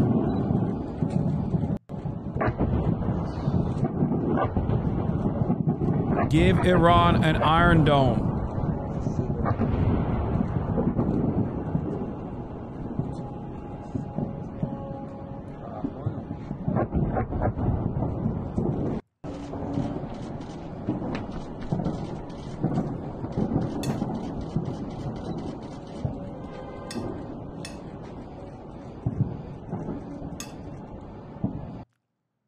Iron Dome or a nuke. Or both.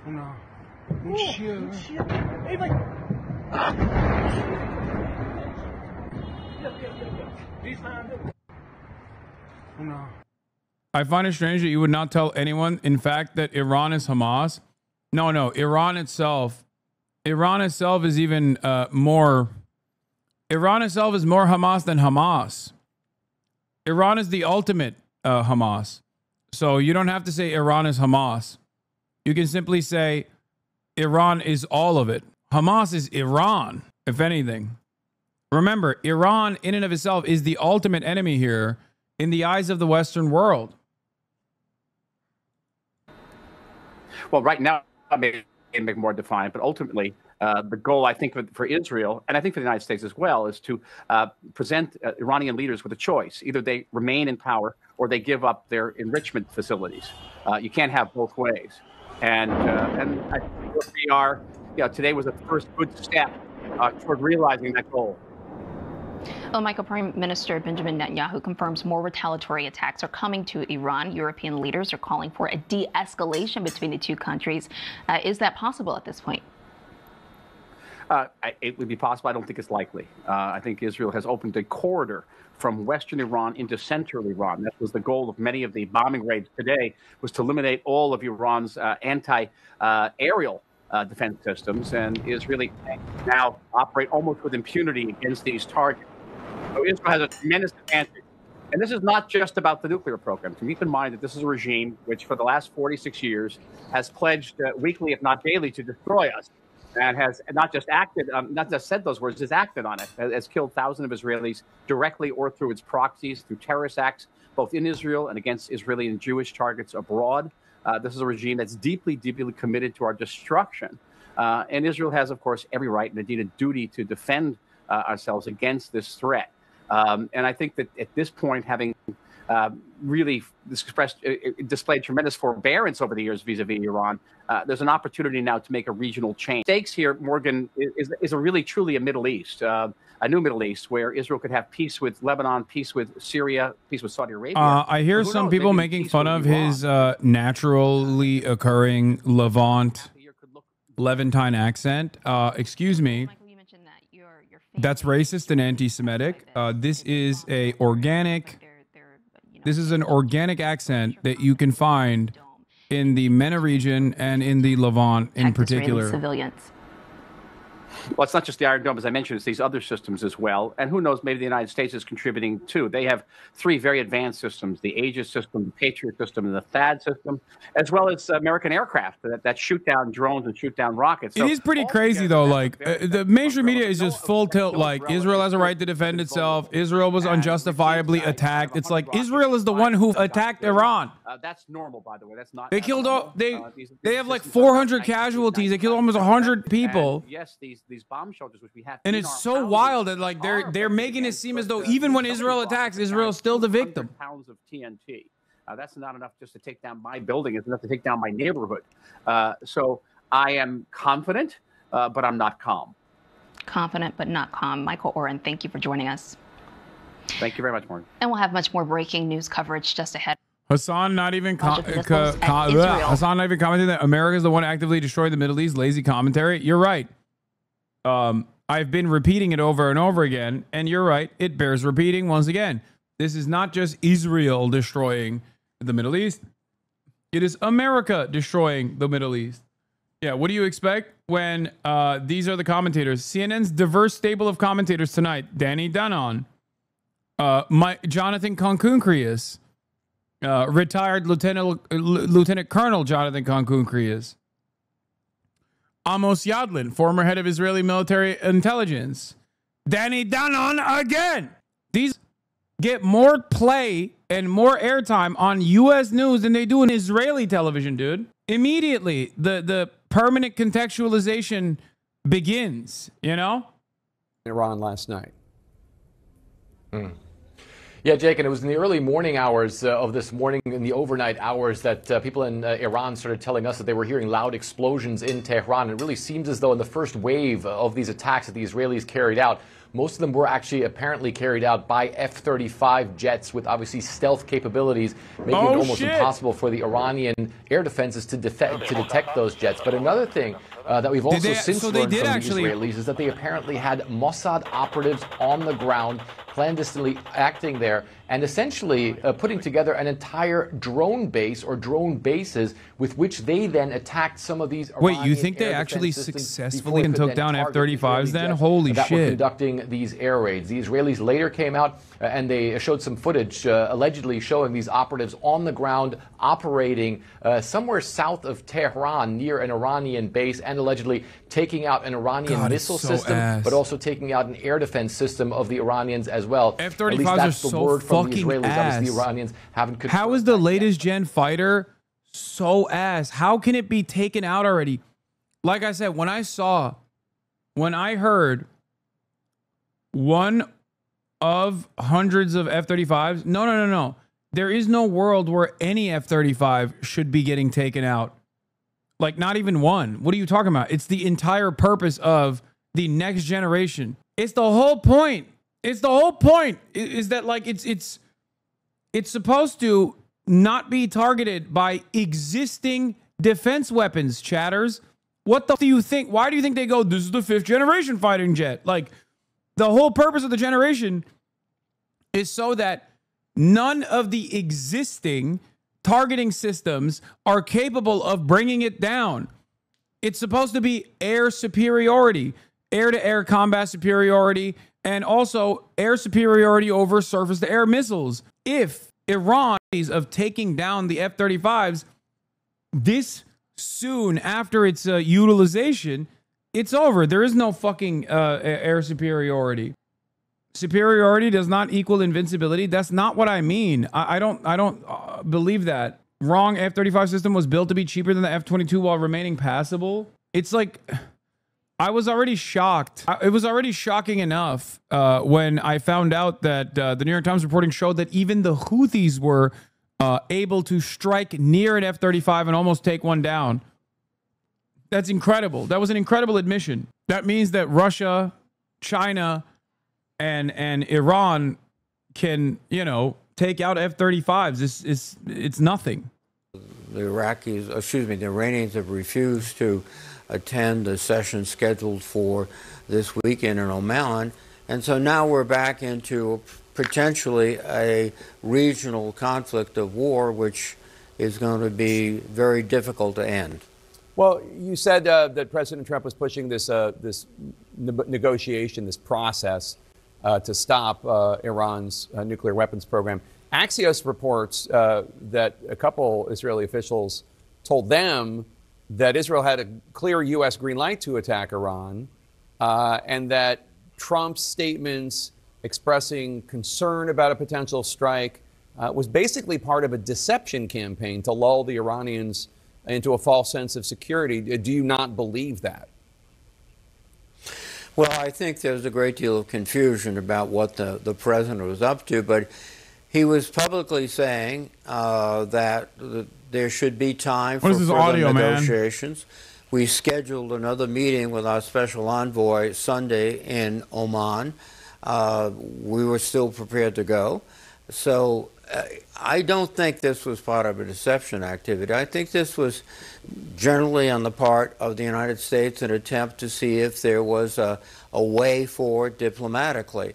At this point now, I think they might be revising the story, suggesting that, we were with you all the time and this is a great victory. Not unusual for the president to seize on someone else's victory and claiming it as his own. So I know you don't approve, obviously, of the Israeli strikes against Iran last night. There are voices out there, both on the left and right, that say that the United States should not be participating in the defense of Israel. As you know, The U.S. military has confirmed that they are helping Israel's missile defense, not the offensive strikes against Iran, but trying to stop the Iranian missiles before they hit Israel. Do you think that the U.S. should stop helping Israel when it comes to missile defense? Absolutely not. I think the integration of the U.S. Forces, we have a destroyer now off the coast in the Mediterranean to integrate our Aegis fires with their fires, is that I think we have a solemn obligation to defend the people of Israel. I think at the same time, we have an obligation to speak, as they say, truth to power. If we object to some of their approaches and tactics, we have to make that clear. That's what I've tried to do. But no, we have to defend the state of Israel. Well, let me just ask you a hypothetical. If Mexico had said that its goal was to rid the world of the United States, and they had a nuclear weapons program, and the CIA believed that it was within a year of weaponizing enriched uranium and putting it on a ballistic missile capable of killing Americans, do you think the United States would hesitate to do what Israel just did? I don't think any would, but I think the dude, we're led. These Jake Tapper is a fucking animal. How is this any different than what Marjorie Taylor Greene says? This is literally developing justifications for why Israel was allowed, why Israel should be allowed to fucking strike Iran. And also simultaneously, once again, uniparty. American foreign policy is uniparty. The mainstream media's sole purpose here is to justify American foreign policy. Israel's actions are not outside of the boundaries of what America wanted. It is exactly what America wanted. This right here is manufacturing consent. Okay? These guys are not even hitting the anti-Trump slant. Notice how they are not hitting the anti-Trump slant. Fake WMD allegations, this time nukes, okay? Israel agitating to go to war, begging to go to war. The mainstream outlets in unison saying the exact same things. Welcome back 2001. We are so back. Welcome back 2003. We are back, baby. Fake WMD justifications, war with Iran. We are so fucking back. The media is unified and supporting military conquest in the region. I'm telling you, this is exactly like the Iraq War. We are back to the Iraq War days, dude. Make no mistake. If you cannot fucking see this, if you cannot recognize exactly what's happening here, I don't know what to tell you. Oh, it's a dangerous regime. Even if they didn't have nukes, it's good to decapitate the regime. We have to do regime change. It is literally the same shit. And 10 years down the line, a lot of fucking libshits will turn around and be like, oh, how are we duped? Oh, I can't believe it. While they salivated at the prospect of sending American troops into the region to defend Israel, okay, to defend Israel's interests, to defend America's interests, to wage war with a foreign sovereign nation, a regional power. Holy shit, dude. It is literally the same. Yeah, Johnny Harris will make a video about this 5 years later to be like, how could we have been so duped? How could we have been so duped? I wonder how. Perhaps it is because we are salivating at the prospect and mainstream media is playing its fucking role. Its role is to agitate. Its role is to manufacture consent for this war. It turns out that the American task force that DropSite News intercepted and revealed is already in play here. You are watching it unfold. Altitudes. Also, there were 2 U.S. Navy destroyers in the eastern Mediterranean that were already deployed there, and they both are equipped with missile defense systems that are capable of also bringing down long-range ballistic missiles. Now, this is exactly what happened last year when Iran launched those barrages against Israel. Those Navy ships that were there at the time were able to intercept some of those incoming Iranian missiles. So that's what we know right now. We're working to get confirmation that that is exactly the case in regards to the THAAD missile system, but more than likely that is what happened because there are 2 of those systems inside of Israel right now. Louis, hang with me for a second because I want to go to Matthew because we're going to stay in this lane of just interception and defense. Matthew, what do we know about the Iron Dome and its capabilities in deterring these kinds of strikes? Just a second ago, we were seeing this video that looks to be that Iron Dome in action. You see that explosion, and you see the missile. But how does this work? And how much longer, I guess, can it hold up with all of these missiles coming in? Or what's the threshold Great question. there? Sure, great question. I'm just going to truth up front. I don't have a lot of technical insight into current status of Iron Dome. It's a system that has been wildly effective for many years. The Iranians so far have fired off fewer rockets than they did the last time we had this kind of exchange, which could be, they want to keep something in the tank depending on how long this goes. But as good as the Iron Dome has been, it's obviously it's not. It's got some vulnerabilities. It's not going to be 100% effective. I'm not sure it's realistic to expect something like that. So some missiles have gotten through. Some more missiles are going to get through. But as far as sustainability goes, I think if there starts to be a resource stress in that system, I think you'll see the U.S. step in with whatever it can to bear it up or to complement it with some of the other systems that Luis was just talking about. Absolutely. And Marcus, let me bring you in here because what are you hearing from Israeli officials and what might come next within the next few hours? Police, 22 people arrested on suspicion of planning to take out a congratulatory convoy of vehicles in Al-Fam in solidarity with the rocket barrage towards Israel tonight. But we have heard nice democracy, man. Have said that the airstrikes that they started on Iran earlier this morning, that it would have multiple phases and that this wasn't the end of that. So we anticipate that Israel might launch another strike or multiple strikes in Iran. We'll just have to wait to see if indeed that happens. And one thing is certain, they have said that they expect more from Iran. So we anticipate that that this is far from over. Israel is preparing for that. And one of the things they told the public is for the public to be prepared. The prime minister said that they anticipate that Iran's retaliation will include, quote, severe waves of airstrikes. And that's a bit of what we have seen tonight here in Tel Aviv, Morgan. Yeah, and certainly some scary hours ahead. Selena, the president told you yesterday that an attack on Iran could very well happen, but that he didn't think it was imminent. Do we know when the White House learned of Israel's decision to strike Iran early this morning, local time? Kind of rewind and take us through how we got here in the first place. Yeah, Morgan, well, we know that the U.S. was aware. We don't know the exact timing. Before the attack, the U.S. had already started to pull some personnel from the Middle East. The president had said days before that the region could become very dangerous. But that's right. Yesterday, I asked the president just how imminent this attack could be. And the president said he didn't think it was imminent, but that it very well could.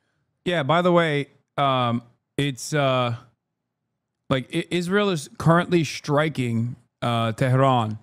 The difference between last night and right now, however, is that the anti-air missiles are working now. The anti-air defense systems are now working, at least the ones that haven't been fucking destroyed by drone strikes. And of course, the media is not even fucking covering it. The media is not covering it at all. There has been no mention thus far of the Israeli retaliation because we're too busy manufacturing consent for how we must defend Israel, why we must defend Israel, how Israel is the biggest victim in all of this, and how, we have to go to war with Iran. They just, Israel did the right thing here. Who wouldn't have actually struck Iran? We should have struck Iran before this. Iranians in Tehran, including one with the Houthi banner, applaud and cheer as they watch Iranian air defenses fend off Israeli attacks in the sky tonight.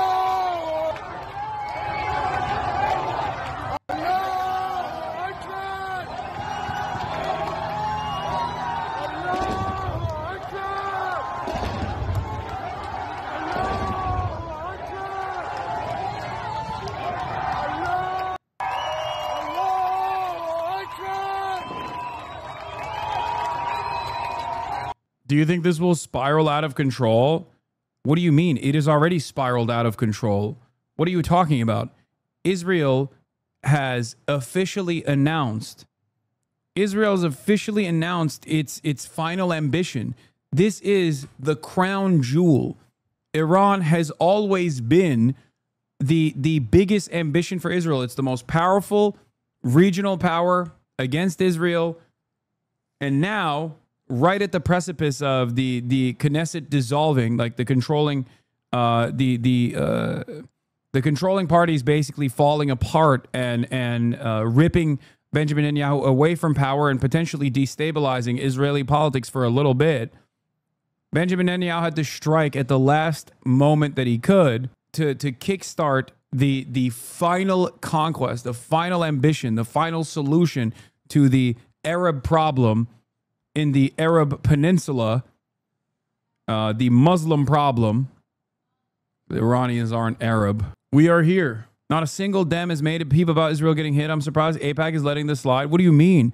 What are you talking about? They've been coming out of the woodwork being like, we would defend Israel better than Trump. They've all been chirping. They've been going on the news shows to be like, trying to figure out their line of attack. And the best possible thing that they can come up with is like, we actually would do a better job. Tim Waltz, maybe China can negotiate a Middle East peace. Oh, my goat. My fucking goat, dude. What a legend. Good luck. Good luck, Tim.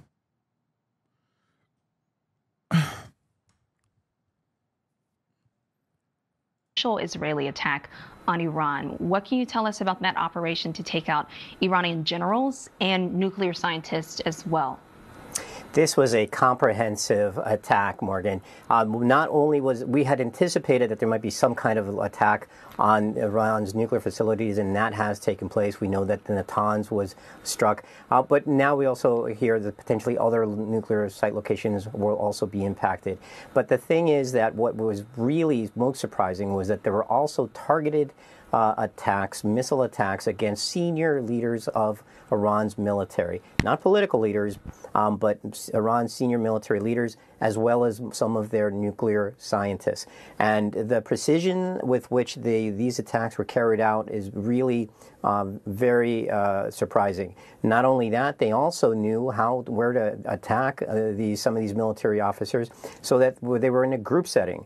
There are some of the details that have come out about how they plan to essentially move some of these officers of high rank inside Iran's military into a certain location, because they knew that if they Hasan, what's your take? Do you stand with my country? A response from them in terms of do I think Iran has a right to defend itself? Absolutely. Okay. Absolutely. Iran does have a legal right and responsibility to defend itself after a severe violation of its sovereignty. What do you mean? Is how Iran is acknowledging these fatalities. Typically, you would not hear something like this from Iran, but in this case, the information is being made public. Probably. Just what do you think? I'm a fucking CNN anchor? What are you, crazy? Of a scale this was. Why don't you move to the Middle East to make some change? I love that. First of all, I came from there. If I can't make the change here in America, which is responsible for all of the instability in the Middle East, how the fuck am I going to do a better service in the Middle East? I'm in the United States of America as an American citizen using my First Amendment protected speech, at least First Amendment protected for now, to try to curb back American appetite for violence and instability in the region. And it still doesn't fucking work. Yeah. Whenever someone says that, they just mean like, yo, fly in there so we can kill you easier. You can't manufacture consent and sound like you stayed up playing WoW all night. They need to hire a new guy. Since October 7th, had been carrying out against the Israelis. All of that is still at play. I wonder if this will actually move the needle of people perceiving Israel as the victim here, or if people genuinely are just like, enough is enough. It's over. Like, dial it back, you absolute psychopaths. You know what I mean?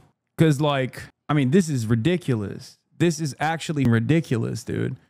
Like, how much more death and destruction do we have to fund and support and actually cause until the American people rise up and say, no more, I want healthcare. I don't want my tax dollars to go to endless bloodshed in the region.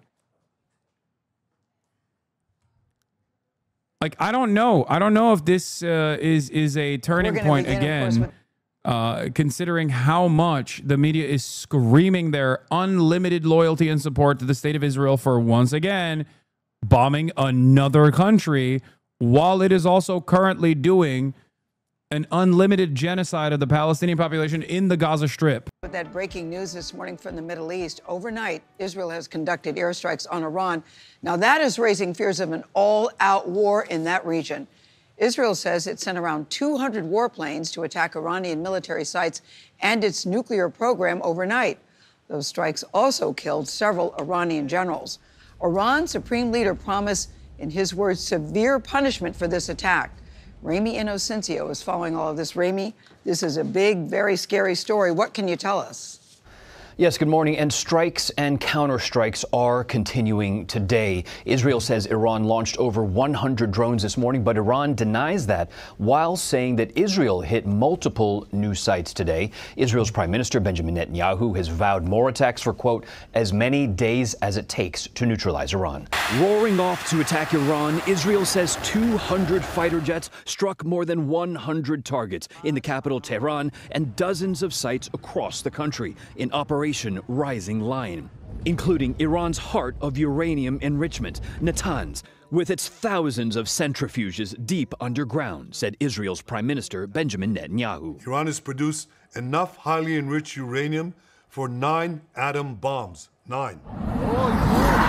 And within a few months or less than a year, he said, Iran could produce a nuclear weapon. Israeli warplanes also hit nuclear sites in Isfahan, Tabriz, and Arak, killing leading nuclear scientists, and military sites in Parchin and Kermanshah. At least 20 senior commanders were also killed, including Hossein Salami, chief of Iran's elite military intelligence force, the Revolutionary Guards. Residents in this Tehran neighborhood were dazed. Others called for Israel's destruction. These are Israel's final breaths, God willing, said this nurse. Some peace will come. Wow, look at how violent these Iranians are for demanding retaliation after Israel blew up their homes again. In the backdrop, 20 months of unlimited child murder. Okay?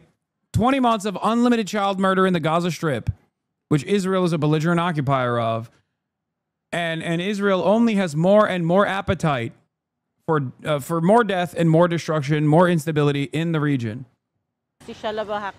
Some Israelis preparing for Iran's promised retaliation also invoke. Iran's Islamic Revolutionary Guard Corps announced that Khyber missiles will be launched soon and the world will be shocked by what it sees. We shall see. Classic New York Times. Donald the Dove, Hillary the Hawk.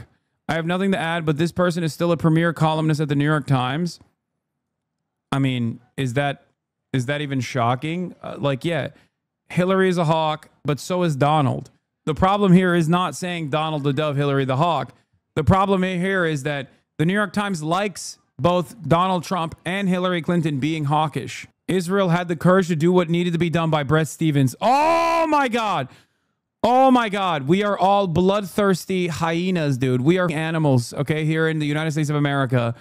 We are disgusting. Our columnists are the most disgusting people on the planet. New York Times columnist, specifically Bret Stephens, a person whose career relies on endless and unlimited bloodshed in the Middle East and an advocacy for endless and unlimited bloodshed in the Middle East, once again, doing more of the WMD shit. Like, these are the same guys that did the WMD lies, okay? How shocking. How shocking that the very same people that advanced the lies and manufacture the consent to go to war with Iraq are now doing it again to go to war with Iran. Wow. Well, just like if you don't actually offer accountability to Israel after 77 years of unlimited death and destruction, if you don't offer any accountability to the columnists that defend that, 25 years later, they're up to the same bullshit. Bret Stephens, 20 years on, I don't regret supporting the Iraq war. Bret Stephens today. Israel had the courage to do what needed to be done. Interesting. How shocking. Monster. Monster. You don't understand Donald Trump? He created so much global peace so fast the world couldn't take over, so everyone overcorrected. I mean, by the way, I will make this very clear once again. Donald Trump doing this is not outside of the confines of American foreign policy. This is exactly what Kamala Harris would do as well. I've already shown you enough evidence that this is precisely what Kamala Harris would do as well. Okay? There are differences between Kamala and Donald Trump's administration in terms of like domestic policy. It would be marginally better overall for undocumented migrants and things of that nature. Not by like a significant margin, however, because the Kamala administration was also entertaining to the criminal migrant crisis, as you know.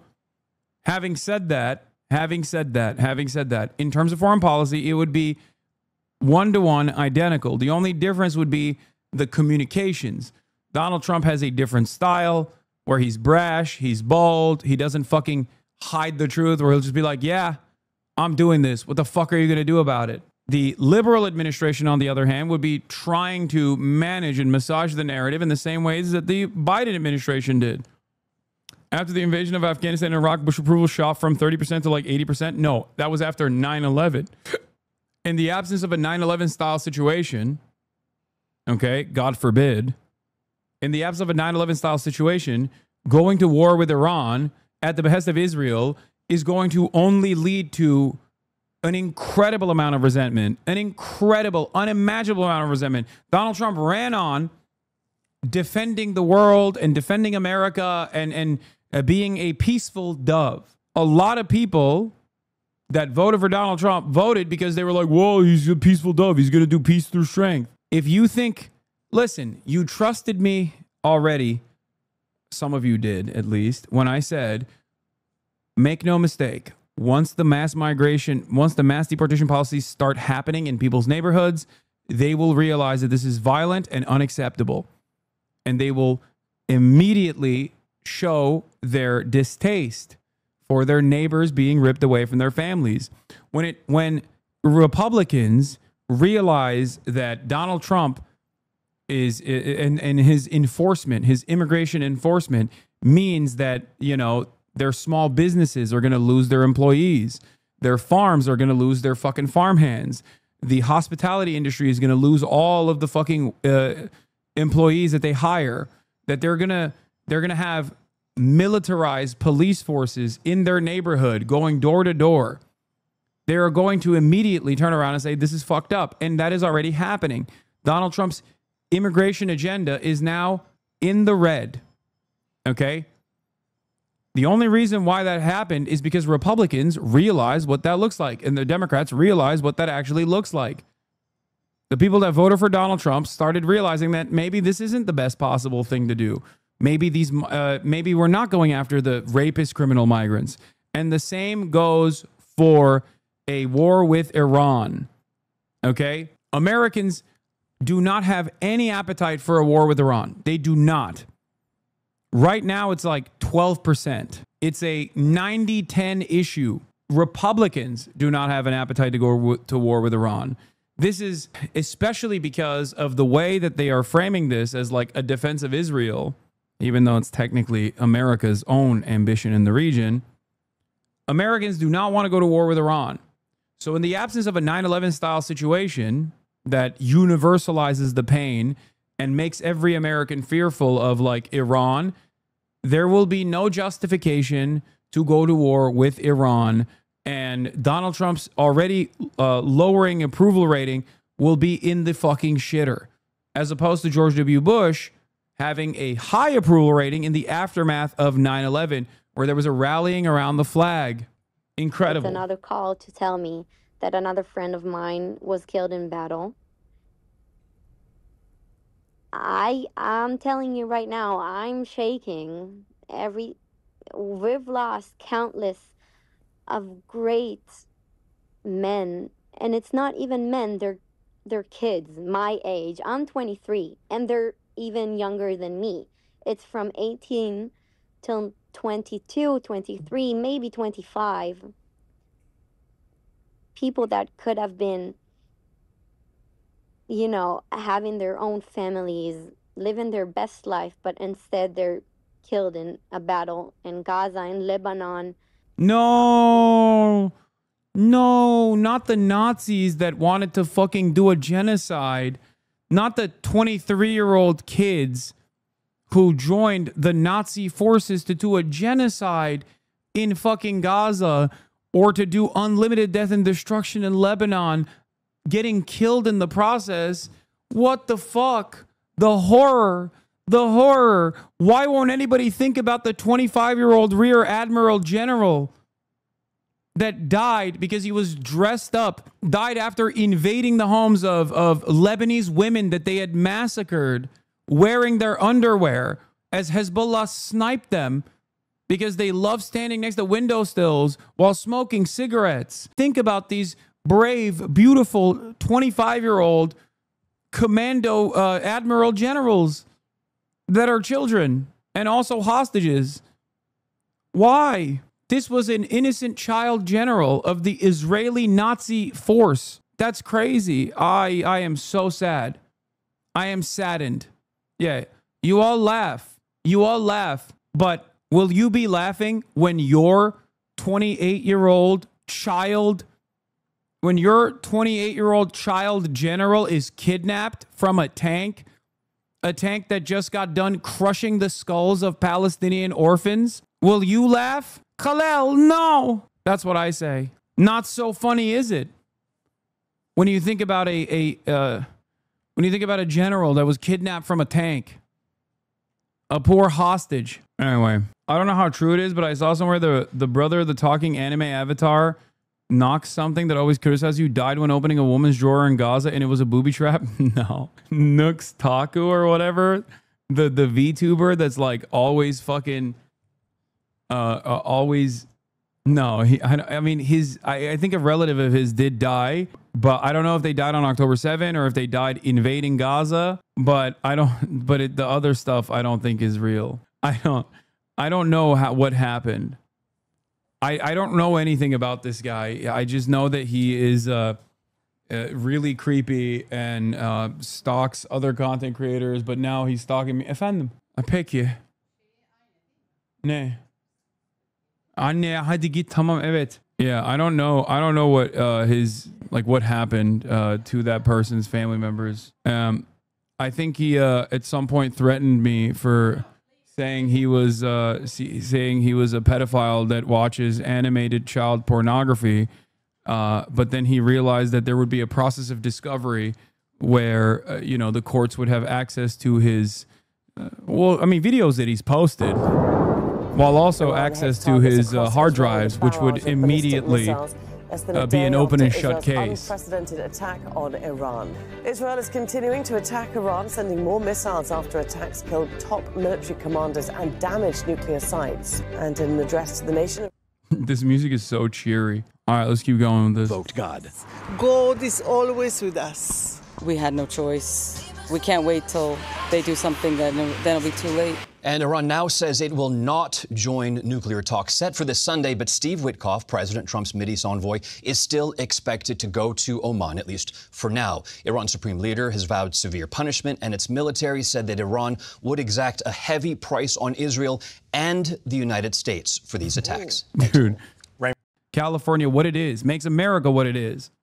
Okay? Does that mean it's great? We should just fucking nuke? We should nuke America? We should, bomb? We should bomb California? Is that going to solve the problem?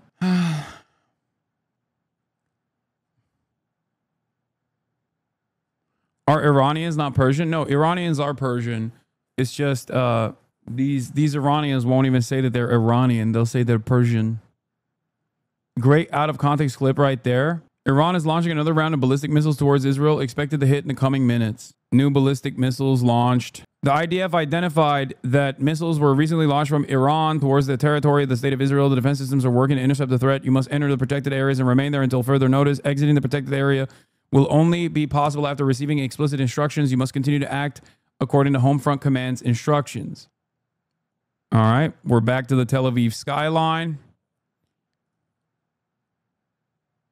Get through Israel's air defense shield, but at the time, those that did make it through largely struck, in the middle of roads, on the sides of roads.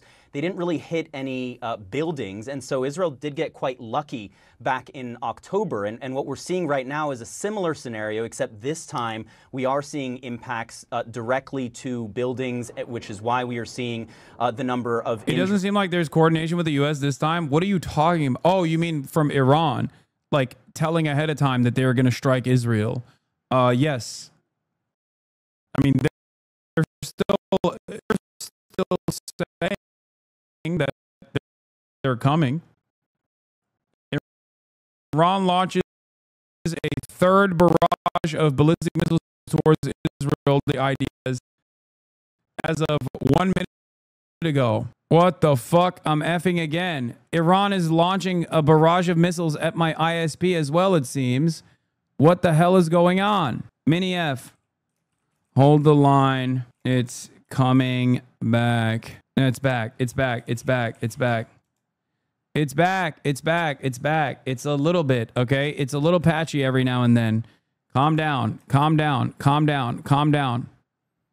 Depending on the level of chat delay, I might actually hit another Iran F, back in October, a pre-planned picking up F. the strategic air defense. Iran to this day had never responded to Chat, that. press We know they one. were preparing Press to. one to I think test they had delay. a number of missiles kind of in the silos. Looks like they launched them. 3, It 4, was very unfortunate that some 5, of those got through 6, in downtown Tel Aviv. 7, 8, Obviously, I think we'll look 9, to why that happened. 10, I know the 11, October defense quite 12, well. So 13, we had missile 14, destroyers in the Eastern 15. Mediterranean. We had Okay, all of our 15 systems, second delay. on land. We now have a THAAD system, which was mentioned in the report, which we deployed in the latter months of the Biden administration. Subscribe now to test the delay. Iran can only keep for this up, $6 or for so free. long. Israel what they have 1, done here 2, is they have 3, demonstrated complete 4, intelligence 5, domination 6, in Iran, 7, and now they setting have up a drone 9, base inside 10, the country. and now they 11, have, they 12, have total air dominance. 13, 14, 15. I know a little bit about kind of what the Israelis might be planning. Okay, because no I've just worked with them subscriptions for so came. long. I don't know exactly what they have in the hopper here in the coming days. Oh, But subscriptions they have came right at the already 15 thought second through mark. Round 2, Okay, round 3, 15 round second 4, round delay. 5. I am And, going to. I think Iran is in trouble. I am hearing that the Iranians are actually reaching out saying, hey, we are going to respond. I am going to hit That's hugely significant. We have to the see. reset button But Iran's in a very weak in position 15 here. seconds. And So by the what time Israel you has hear done is quite this, extraordinary. there will be a The minor scope and scale of this F, operation is just so chat unprecedented. can The catch up losses, to to Iran, the but, yeah, they stream. can replace their 1, Supreme Leader 2, names and replacements 3, today. I wouldn't 4, necessarily want to be those 5, people, 6, but I know these guys. 7, 8, Hajizadeh 9, is their 10, missile and 11, rocket commander. He's 12, the guy that basically 13, built their entire 14, missile force. 15. Was dead. Okay. 2019. Soleimani's replacement, Ashraf Ghani. It looks like he is also. And we're back. killed. And the leader of Iran's entire military, General Bakari, one of the most powerful people in Iran, someone we used to communicate with when we were trying to figure out what was going on, either to de-escalate, try to manage, contain situations. He's dead. And Ali Shamkhani, who is really the main national security advisor to the supreme leader. All right, He's been testing the replaced, delay but again. He's still in the Testing room. the delay He's been now. basically the national security advisor of Iran. How do they subscribe with a Twitch Prime for free? Subscribe with the Twitch Prime for free or gift it. Give the subs. That's how we're testing the delays going forward. Y'all being swindled. No, we're testing. We're simply testing the chat delay. We're simply testing the chat delay with the Piker Broadcasting Services. Chat delays are tested by you, the viewers, by subscribing for $6 or for free with a Twitch Prime. You get to help me maintain my editorial independence while also simultaneously figuring out whether or not the stream and the broadcast is delayed. Warren, tell us what you're going through. Jake, this looks like the third wave of incoming Fund ballistic missile PBS, the fire Piker from Broadcasting Iran. Service. The Israeli military put out a statement just a few moments ago saying the IDF identified missiles launched from Iran toward the territory of the state of Israel. Sirens were going off in Jerusalem behind us. I don't know if the mic is picking up on it, but it sounds like those sirens were so loud they set off car alarms in the area. And even after they stopped here for a moment, you could hear them in neighboring towns. This is and the area villages. you should And then avoid. Over the course of the past probably 2 minutes or so, God we heard damn. what sounded like 4 or 5. That's almost the entirety, likely dude. interceptions, but also possibly impacts. We're not sure about that yet. And as I sit here talking to you, the red alerts keep coming in for areas all around Jerusalem. Shoresh, for example, is just west of us. A number of other locations in the area. So this appears to be, from what we're seeing here, the third round of Iranian ballistic missile fire incoming at Israel. Again, the sirens went off here for quite some time, and then they continued in areas around Jerusalem, and we heard a number of intercepts. Let me stop talking for just a minute here. I doubt the microphone can pick it up, but I can hear red alert sirens in the distance, essentially west of where we're sitting right now, that is towards Tel Aviv. And it looks like sirens or red alerts are also going off in the West Bank in places like Shiloh as well. So it's not clear if this is all across the country, but it certainly looks like it is around Jerusalem and potentially central parts of the country as well, with what is the third round of incoming ballistic missile fire. Meanwhile, my cameraman here looking behind me, are you seeing? Yeah, we're seeing possibly an interception or a flame of some sort behind us, whether that's a downed missile. Yeah, we're seeing some images right now from Jerusalem and also some from Tel Aviv. That's Tel Aviv right now. We're seeing images. And what, for folks not used to seeing this, some of them are missiles and some of them are we just saw a launch right behind us. Anti-missiles. Yeah, we just heard, you might even still be able to hear it in the background. We just saw an interceptor launched off from pretty much right behind us that was headed up right behind our shot here. We might be able to roll that back a little later, but I think that's the first time this evening, at least, that we have seen an interceptor fired from Jerusalem. I'm seeing a couple. Most of the incoming had been towards Tel Aviv, some towards northern Israel, but now it seems this missile fire, at least a portion of it, headed towards Jerusalem itself. Obviously, it goes without saying, this is where the Prime Minister's office is, this is where the Knesset is, this is where major government offices are. No, not the Prime Minister's office. And as I say this, just heard what sounded like an interception. Might have been able to see it over my left shoulder here. Another one, potentially a third one. So this looks like, and I'm still hearing them. Yeah, the flashes in the sky, for those watching, the flashes in the sky here, this sounds like are missiles being exploded by the interceptors. When the missiles get through, the flashes are on the ground when the missiles hit. It is quite a thing to be in Israel. Prayers up for Scott Jennings, under attack, which CNN's is not Scott Jennings, who is in was Jerusalem for Israel, some weird reason. October 7th, 2023, yeah, and Mike Huckabee too. And Hamas was firing rockets. Hello. There we go. We see more missiles in the sky. The sounds of the explosions taking place. Caitlyn Jenner. Now we're Scott from a Jennings, different station. Mike Brett Huckabee. McGurk, have you ever been in Israel while they were under attack? We see more behind us as well. Yeah. Again, if you're just joining us, you're looking at the Wait, Javier Milei is in streaks across the screen. It's a remarkable and thing. for a moment, it's silent because you're waiting for them to get in range to take. Did you just say Javier Milei is also stuck in Israel? So, are you fucking kidding me? What is going on here? I am thinking about our men and women working. Are you joking? To help, defeat that attack. Fortunately, we know how to do it. I think we're very good at it, but also, unfortunately, some do get through. Well, what U.S. troops are obviously there at the U.S. Embassy, but what are they there in any other capacity? We have a diplomatic presence. We have military personnel who work with our embassy. We have a THAAD system, a terminal high altitude area defense system. THAAD system is a missile defense. Yeah, why do we have that there? We shouldn't have that there. We know already that the military equipment that the Israelis use in their defense is paid for by U.S. taxpayers to the tune of billions annually. But now we know, in terms of positioning assets, as well as the existing assets of the U.S. military in the region, that there has been at least some role played by the U.S. military with regard to having the ability to defend Israel against some of these Iranian attacks. What we're being told is not only are two destroyers that are capable of deflecting both cruise and ballistic missiles headed towards the eastern Mediterranean, but we know already in the presence in the region is the USS Sullivan, the USS Ashley Burke, and we also know that there is, in fact, a number of other naval vessels as well. According to the U.S. Navy, the USS Carl Vinson is in the Arabian Sea. And that's important to note because that is a ship that is there well off the coast of Oman, because there is a need with those potential for talks in Oman, those indirect talks, a sixth round,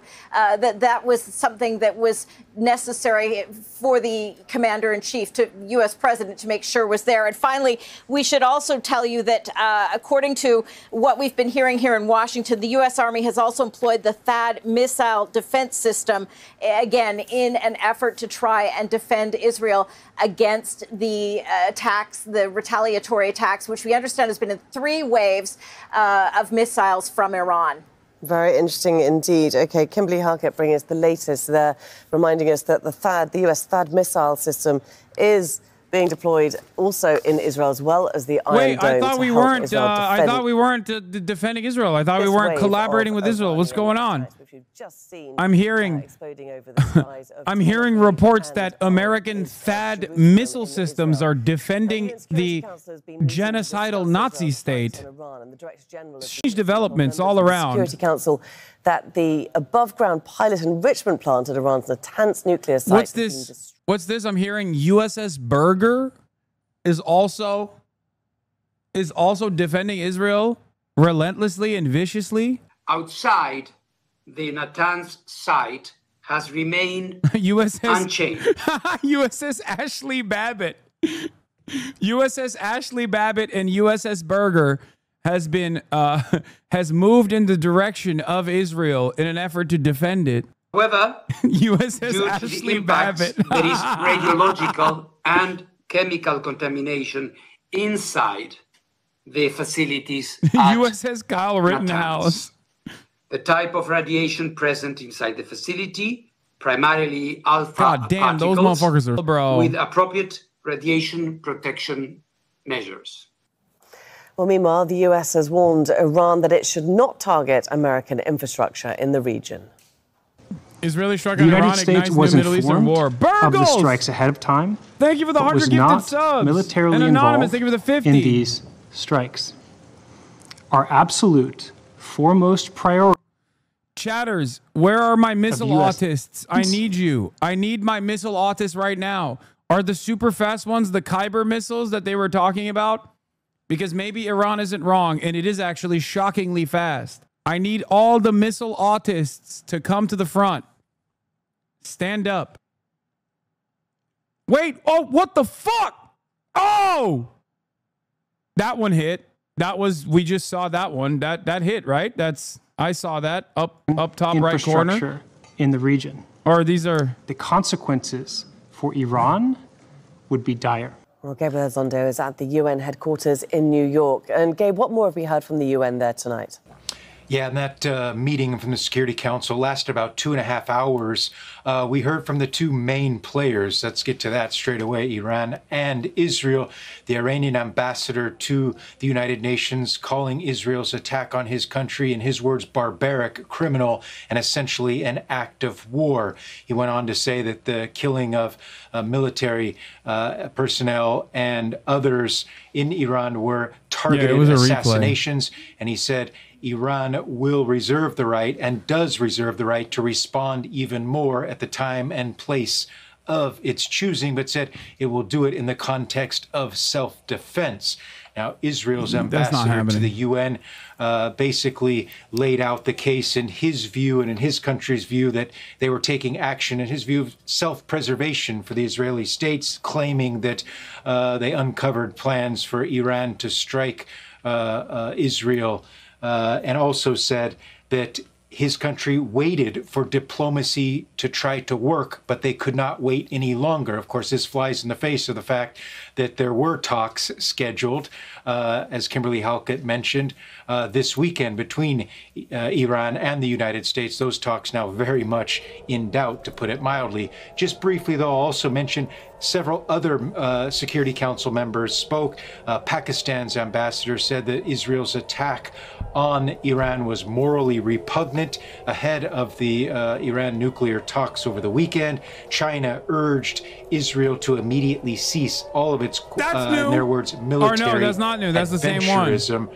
And Russia's ambassador to the UN also condemned Israel's actions as well. That's old and Gabe, footage. I mean, Israel, it seems, is once again at odds with the United Nations. So, as you said, it said that sheltering it underground, acted large against explosions throughout the Tel Aviv Iran suburbs. because the international community didn't. Yeah, that's right. Israel has one very powerful ally, of course, and that's the United States. An ally not It was that a only, Khyber not only is Shikan missile one hitting of the Tel Aviv moments ago. of the 193 member state countries, but of course Israel having veto power on the Security Council. But that was something actually that the Iranian ambassador brought up, saying that the United States is directly involved in this because of Israel's use of American weapons. And he said that's something that Iran will not forget, and really pointed the finger at the United States.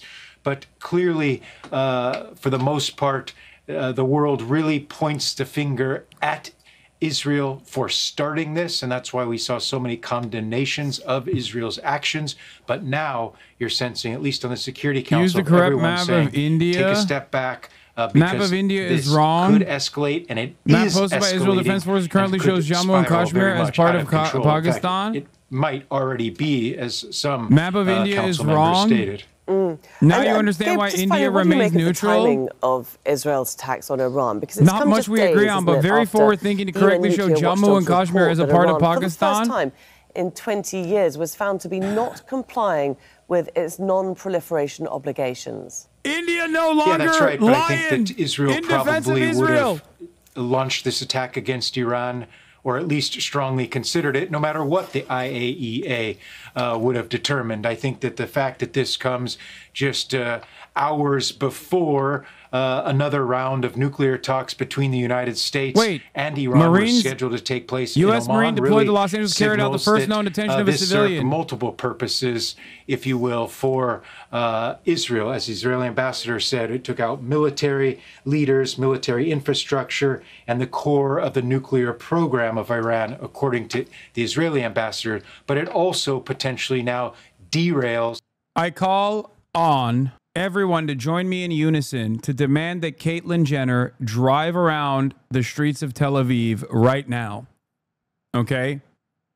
I think in order to fully show her support, she should be driving unrestricted on the streets of Tel Aviv, maybe in the vicinity of the Knesset building or wherever the Israeli Defense Forces are. This could be, I think this would really show how much Caitlyn Jenner wants to save the beautiful nation state, the most moral nation state of Israel. Okay? I think she should be doing that. This is the best way to celebrate Pride Month in Tel Aviv, is what they're telling me. That's what I've heard. I've heard that this is the only way. And damaged Iran's largest uranium enrichment site, Natanz. Israel says it also attacked a facility near Isfahan. Giorgio Cafiero is the chief executive of... Perfect time for her to start driving. Right after a couple glasses of Wino. Okay, that's... Nobody take away her keys. Everybody stop. Nobody take away her keys. It very clear to everyone in the neighborhood and really everyone around the world that waging such strikes against Iran, killing civilians in Tehran and other parts of the country, this is conduct that will result in very serious consequences. And I think the Iranian supreme leader is very serious when he says that his country is committed to making Israel suffer as a consequence of this aggression against Iran. However, we should also keep in mind that Israel, especially with all this support from the United States and other Western countries, has the ability to make Iran suffer a lot too. And I fear that we are at the beginning of what could be a drawn-out conflict with a tremendous amount of death and destruction that is yet to come. Thank God I didn't The trouble is, both sides have been threatening this kind of action for years. I mean, they've had ample time to prepare their responses. Yes, you know, as I'm sure all your viewers are aware, for many years, these two countries were confronting each other in what so many called really a shadow war And then it was a little more than a year ago, back in April 2024, when that shadow war gave way to really direct state-to-state confrontations. And that brought us into this period defined by the so-called visual confirmation. Halkidia has been hit. And now what we're seeing is a very, Israel's very most heavily defended, most central escalation. military base. I mean, we know that the it's been hit. hostilities can escalate much further, and I think there is good reason to be concerned about this spilling into many other countries in the neighborhood, becoming much more of a regional, if not a global crisis. It is rather difficult for me to imagine de-escalation at any point soon. I think it is positive that Russia has offered to mediate. I think it's positive that President Trump had a conversation with the Emir of Qatar. The Qataris have always tried to play a back channel role between different countries in the region, different countries around the world, including between the U.S. and Iran.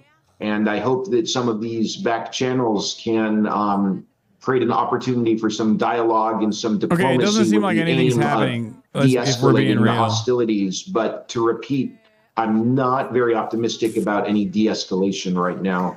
No, because one would wonder why Netanyahu would want to de-escalate when there was a channel for discussions and dialogue on the table already. I mean, on Sunday, there was supposed to be the 6th round of talks between the US and Iran about the nuclear program, the very nuclear program that Netanyahu is professing to want to destroy. Well, yeah, you know, the whole idea of the U.S. and Iran engaging each other diplomatically on the nuclear file, also on non-nuclear files, the idea of tensions between the West and Iran decreasing, the idea of sanctions on Iran being lifted as a result of diplomacy, all of that constituted a nightmare scenario from the Netanyahu government's perspective. And I think one of the motivations, the key motivations that the Netanyahu government had for starting this war was to completely kill any hope for diplomacy between Iran and the West.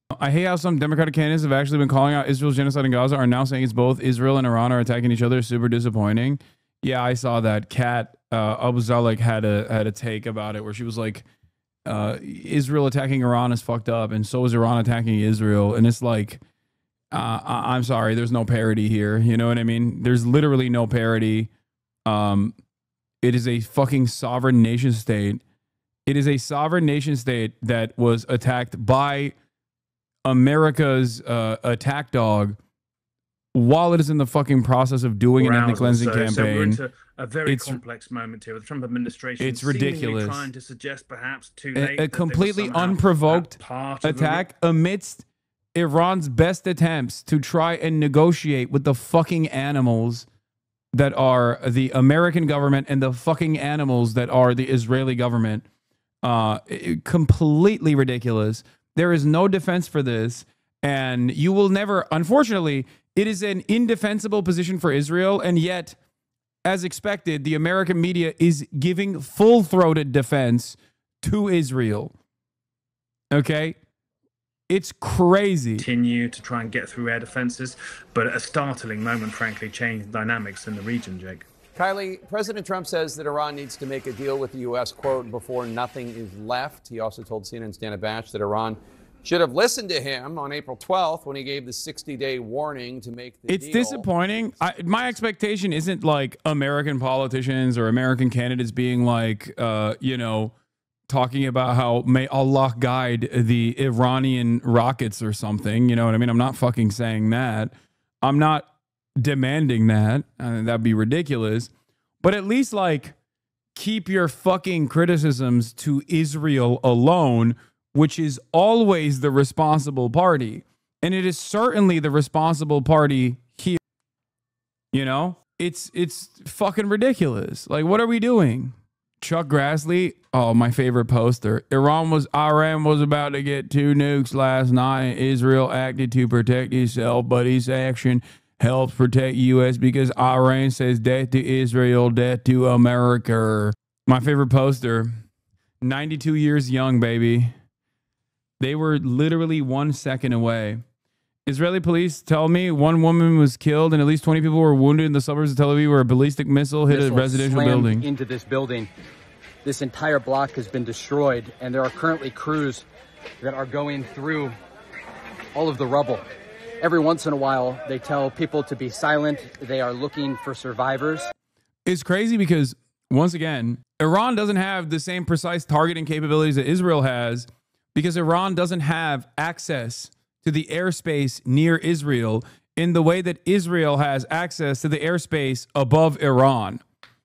So when Iran is launching missiles, they're launching it from Iran, okay? When Israel is launching attacks on Tehran, it's launching attacks directly with precise munitions. That's the reason why when they take down an entire apartment complex, like, that's unique. But then you'll see sometimes strikes that take out just the one floor, right? This is part of the reason why. Iran is just like targeting wherever it can in Tel Aviv. And they will call out and then use. Oh, so it's not Iran's fault they kill civilians? No, I mean, they're literally bombing Tel Aviv. They are bombing Tel Aviv. There are civilians in Tel Aviv. So yes, it is still Iran's responsibility, 100%. Are you fucking joking though? Like, do you have any number of smoke for Israel at all? Like, what the fuck is the expectation that Israel is going to bomb Tehran, kill 78 people, and then in the process expect no retaliation? Like, what are we talking about? Is this anti-Semitism again? Is that what it is? Was Iran just anti-Semitically existing in Iran for thousands of years before the Israeli nation state even developed 77 fucking years ago, waiting for the opportune moment to be anti-Semitic? And that Israel had no option but to bomb Tehran, but to bomb Iran while it's in the process of doing fucking ethnic cleansing in Gaza and bombing Lebanon, bombing Syria, occupying Syria. Really? That's your assessment here. What the fuck are we talking about? This death is in the hands of the Israeli state. Every single death is in the hands of the Israeli state. Was Iran bombing Israel yesterday? Was Iran bombing Israel the day prior? Has Iran ever deployed rockets in the direction of Israel without provocation from the state of Israel? What the fuck are we talking about? What are we talking about? A thermal drone to try and find anyone who is underneath a lot of this debris. You can see how these cars here flipped over from the side. Sorry if this is a completely lived up take, but why does Iran get to defend itself, but Israel doesn't? I'm obviously with Iran on this one, but it's a confusing perspective. Israel has no legal right to defend itself against a population of Palestinians that it is the belligerent occupier of, as opposed to the Palestinians that have a legal right and responsibility to engage in the act of a spontaneous militia against the state of Israel that is its belligerent occupier in direct violation of international human rights and international law. Okay? Nation states have a right to defend themselves. Israel had a right to defend itself on October 7, for example, inside of the boundaries, inside of the green line of Israel. Okay? Israel had the right to do that. Under international law, Israel had the right to defend itself on October 7 within the boundaries of Israel proper. Okay? Israel had no right to attack and violate Iranian sovereignty on numerous occasions, though. Israel had no right to violate Iranian sovereignty when it bombed the Iranian soil, technically Iranian soil, when it bombed the embassy compound in Damascus, which obviously created a response from Iran. That was the first time when they sent the drone swarms. Israel had no right to violate Iranian sovereignty by assassinating Ismail Haniyeh, the Hamas Politburo chief, the civilian that they killed, okay, that they were in negotiations with in Tehran, violating Iranian sovereignty, which was the second time Iran retaliated against Israel, okay? And Israel did not have a right to, quote-unquote, defend itself by preemptively attacking Iran yesterday, last night. Israel attacking Iran, actually illegally attacking Iran, gives Iran the legal opportunity to strike back in retaliation. What are we doing here? America's problem post 9/11 was not that it looked to attack other countries that were responsible for 9/11. America's issue after 9/11 was that it attacked countries that had nothing to do with 9/11. Do you understand? Yeah, preemptive attack is just an attack. You're right. I'm sorry. It's just like attacked Iran out of fucking nowhere. Iran, on the other hand, does have a right to defend itself. Yeah, preemptive strike is unprovoked. That is what Israel did. Iran making their way out into safety. I think what's more important, if I may, Jake, and I know this is very, very intriguing, of course, but I think what's more important is to understand the selection of the targets at this point. And I've heard the previous set speaking about like, the nuclearization of Iran, whether or not here, Iran I'll give you a very easy to understand example. Okay? If you walk down the street and see someone that you consider looks scary, okay, like a brown person, and you punch them in the face, you can't tell the cops that you engaged in a preemptive first strike against them because you were fearful that they were going to strike you. Okay? That's not how this works. No one, and if that person hits you back after you punch them in the face, no one is going to look at you and go, well, sorry, you know, that other person who you punched first is going to jail. No, you're going to fucking jail. You can't literally, you can do that if they're pointing a gun at you. Iran is not pointing a gun at Israel. If anything, Israel is pointing a gun at Iran and shooting Iran. What the fuck are you talking about? You can't fantasize about things that did not happen just because the Israeli state said it could possibly happen in the future in the process of fucking attacking Iran. What is a missile in this context? Who shot the first missile at Iran not 24 hours ago? Literally, it happened less than 24 hours ago. Who was it? In the process of a denuclearization agreement that's taking place with America and Iran. Who shot Iran? Who shot who first? Israel did. Iran is restrained to a fucking fault. Okay? Israel has an automatic weapon, an automatic machine gun. It just did a mass shooting down the fucking street, walks up to a random guy that may or may not have a gun. Israel doesn't know if they have a gun at all, and then starts opening fire at the guy, saying that they have a gun, and the guy turns around and in self-defense takes out a gun and shoots in the direction of Israel, and you want to blame the fucking, not the mass shooter, who's now shooting at this other random third party, but instead the third party for self-defense.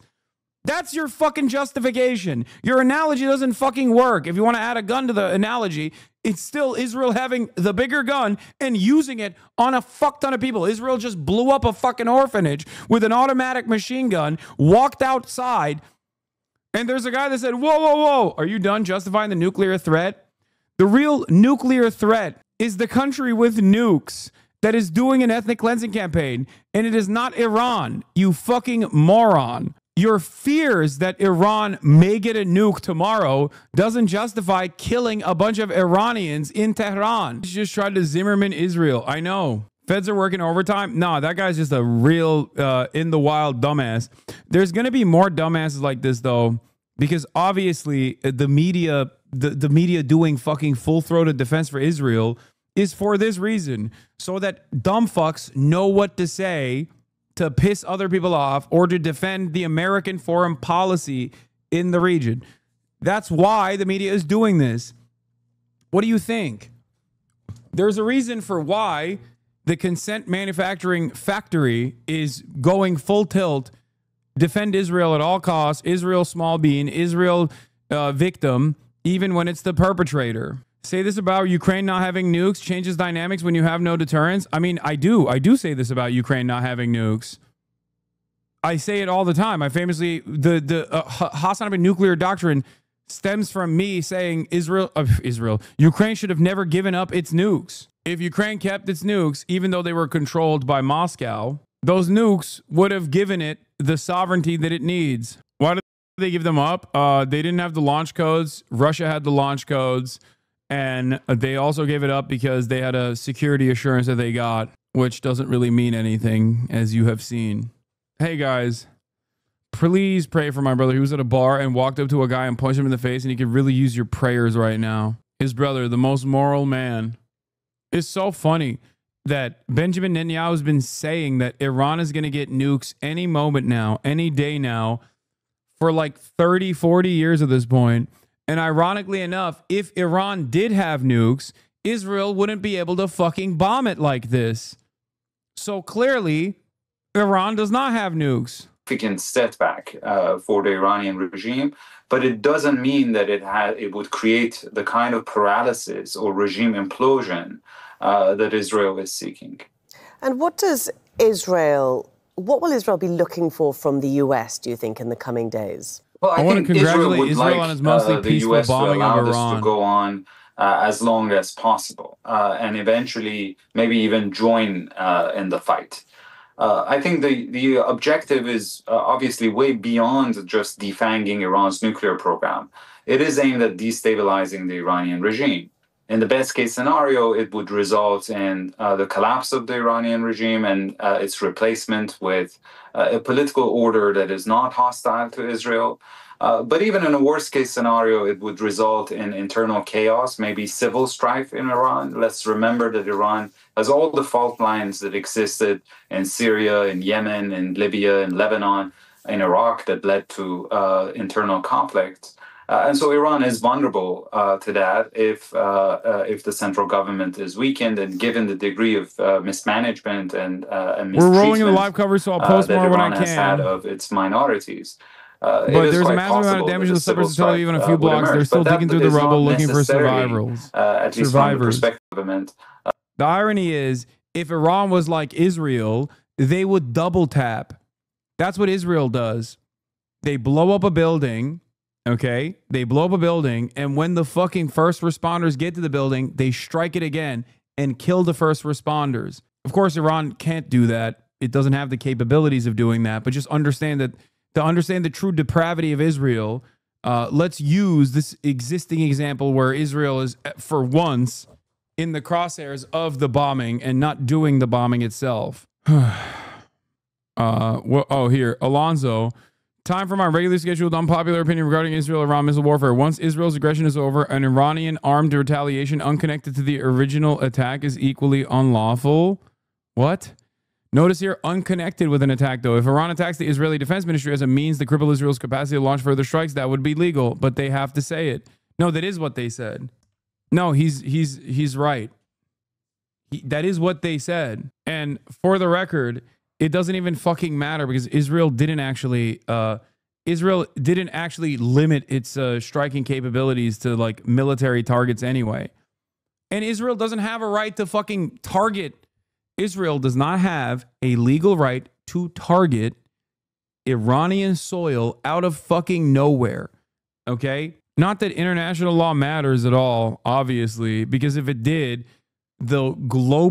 every country on the planet right now would be putting together a coalition of the willing to invade Tel Aviv. Okay? If international law was actually just a piece of, if international law wasn't just a piece of paper that people wipe their asses on, and it was actually the guiding directive, we would have invaded Tel Aviv. We would have invaded Tel Aviv months ago.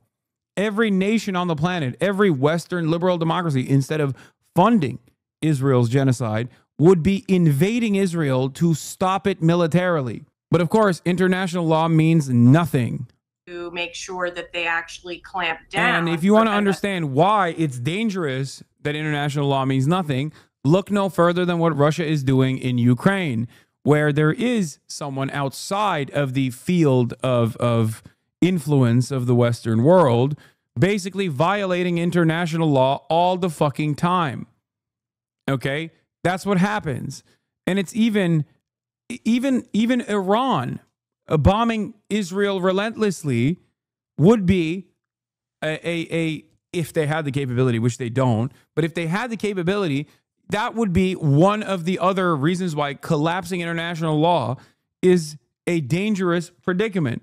The only reason why the West can stand 10 toes down and say, fuck international law, who gives a shit, is because they know their enemies, they know the countries that they've declared foreign adversaries, do not have enough power and do not have enough munitions to actually make other countries that are their allies, like Israel, incur significant penalties. That's the only reason. Campaign to push back against the United States and to report against Israel and to deter, to shift attention from Iran itself. And Beth, President Trump recently met with the Crown Prince of Saudi Arabia, MBS. Obviously, the Saudis are publicly condemning the attack by the Israelis on Iran, saying that any sort of normalization talks between Saudi Arabia and Israel are off and never going to happen. How do you think the Saudis... Yeah, no, Saudi Arabia is definitely really sad that Israel bombed its #1 adversary in the region. Targeting so many of Iran's military leaders. Saudi Arabia literally uses the Iran nuclearization program in the same exact way that Israel does to justify getting nuclear arms themselves. Saudi Arabia is not only an American asset, but Saudi Arabia itself is literally demanding to engage in nuclear proliferation because they keep saying Iran is about to get nukes. And we're probably going to give Saudi Arabia nukes anyway. You know, we're saying the right if they don't have here, them already. So don't attack us.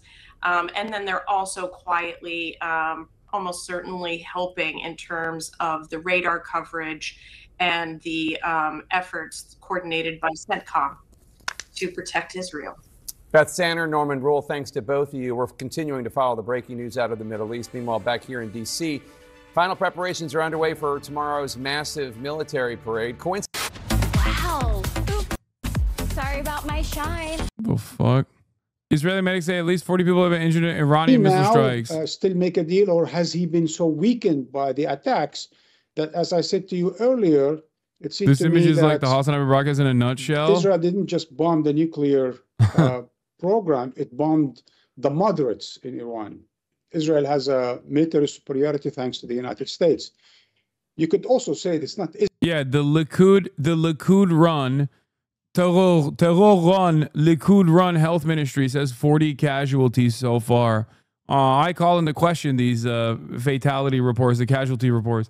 This attack by Iran is unique for Israel. Usually Israel has to deal with paramilitary groups with barely capable munitions. Now they're fighting a whole ass country. This is Israel's first war with a conventional military since 1973.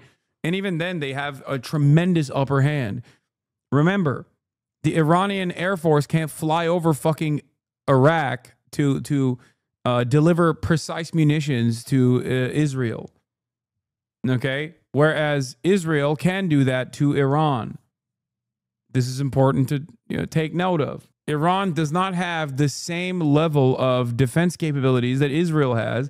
Israel is not defending itself by itself.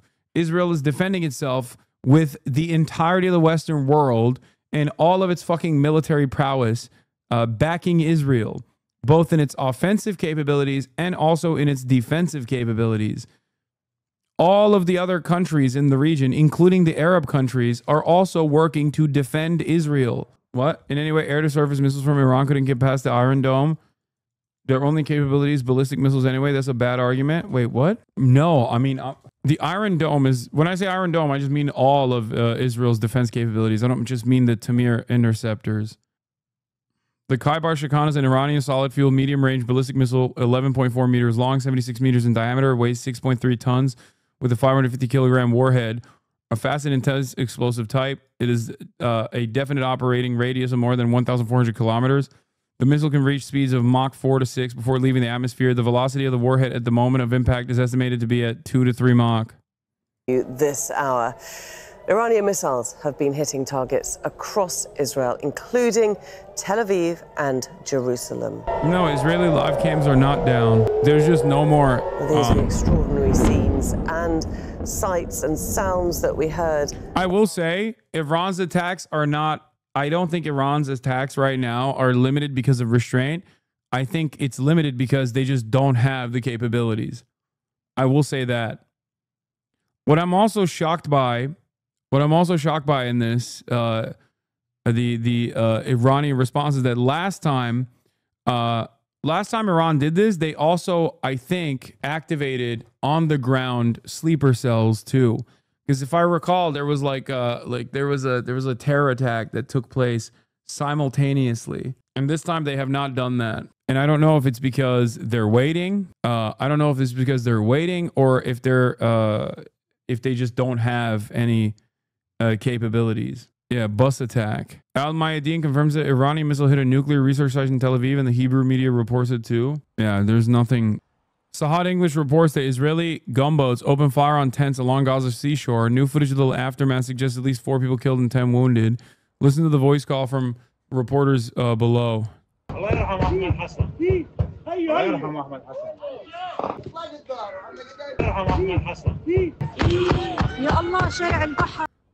Yeah, Israeli army also does not want to release.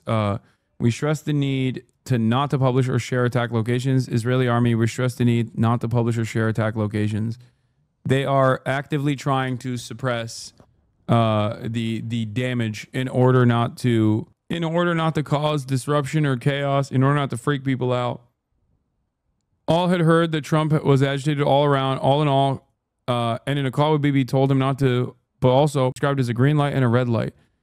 Another called it a yellow light. Yeah, okay. Major breaking: Iran reportedly launched missiles to Netanyahu's bunker. Okay, I don't think that's not real news. It is claimed that sirens sounded at the U.S. Embassy in Baghdad. Oh, military parade forecast. Thunderstorms could disrupt President Trump's massive military parade tomorrow. Here's the forecast and what the army says. Oh my God. It seems like God is trying to tell us something. It seems like this shouldn't happen. We are tempting fate here. How long will this last by your estimations? Israeli officials think 2 weeks. Yeah, as I said last night, when Israel says 2 weeks, that means it's fucking permanent, okay? That means it is going... I mean, they said that about Hamas after October 7.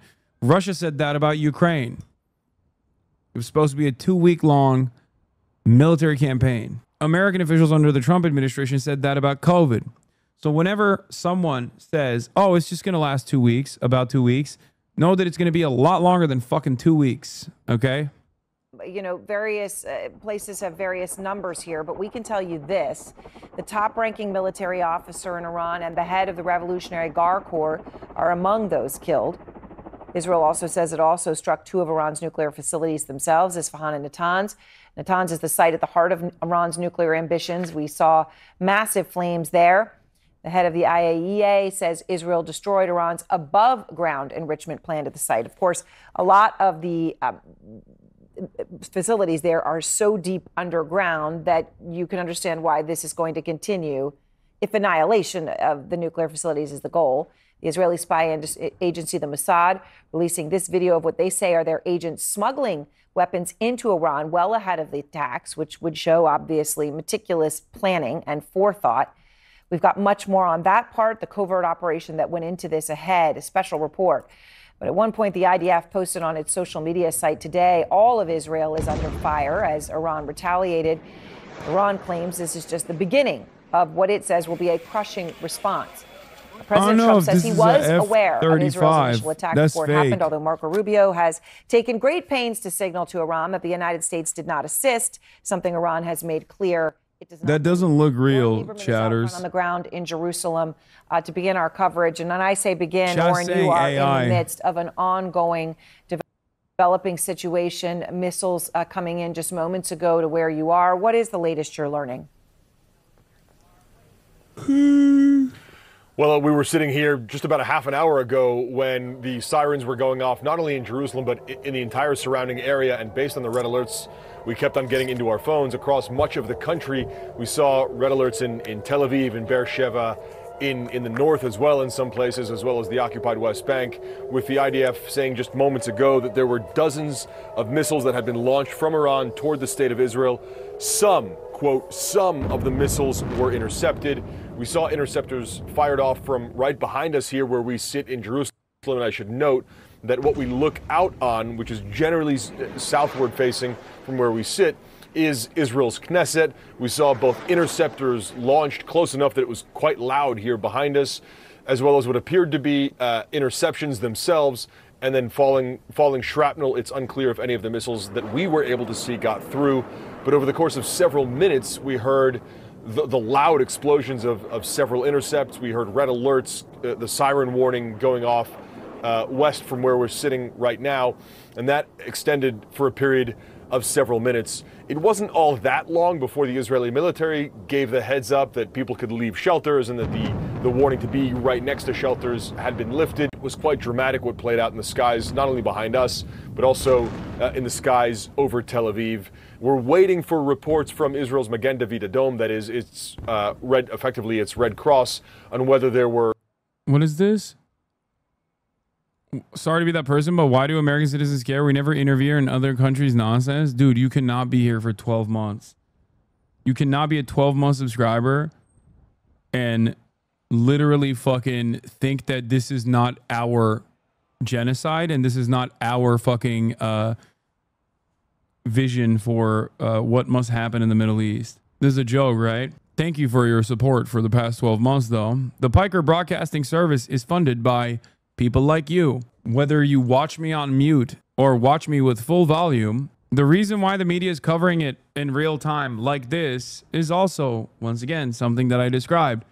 Yes, it's because we are trying to entertain a war with Iran.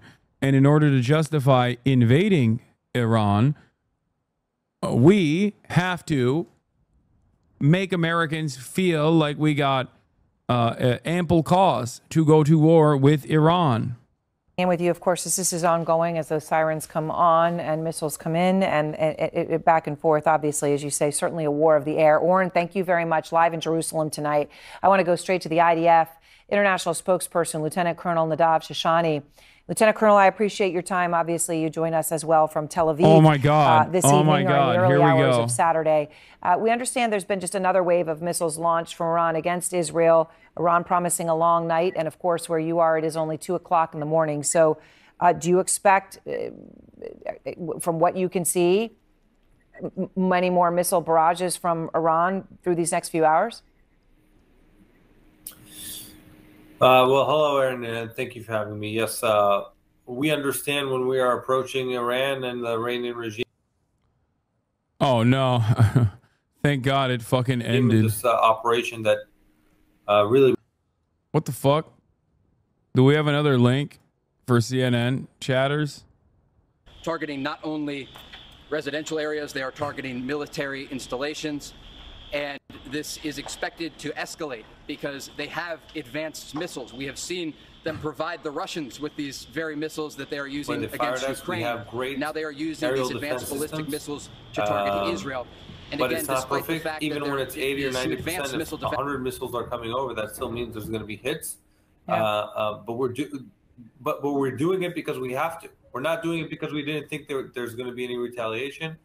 We're doing it because we have to, because we don't see any other way to stop Iran. Yeah, there's no other way. There's simply no other way. We have to do a little bit more violence. All right, fuck it. I'd rather listen to Trey Yings. And as the missiles kept slipping past the air defense, they started to use smaller systems in an attempt to shoot them down. And we saw missiles slamming into the ground, causing significant damage and killing at least one person. And so as we move forward here, it is very clear that the conflict that is erupting now between Israel and Iran is different than anything that the region has seen. And it is substantially different from the conflict that has been ongoing for more than 600 days between Israel and Hamas inside Gaza. These ballistic missiles make the rockets that were being fired from Gaza look like toys. It is causing significant damage, wiping entire apartment blocks off of the map. Laura.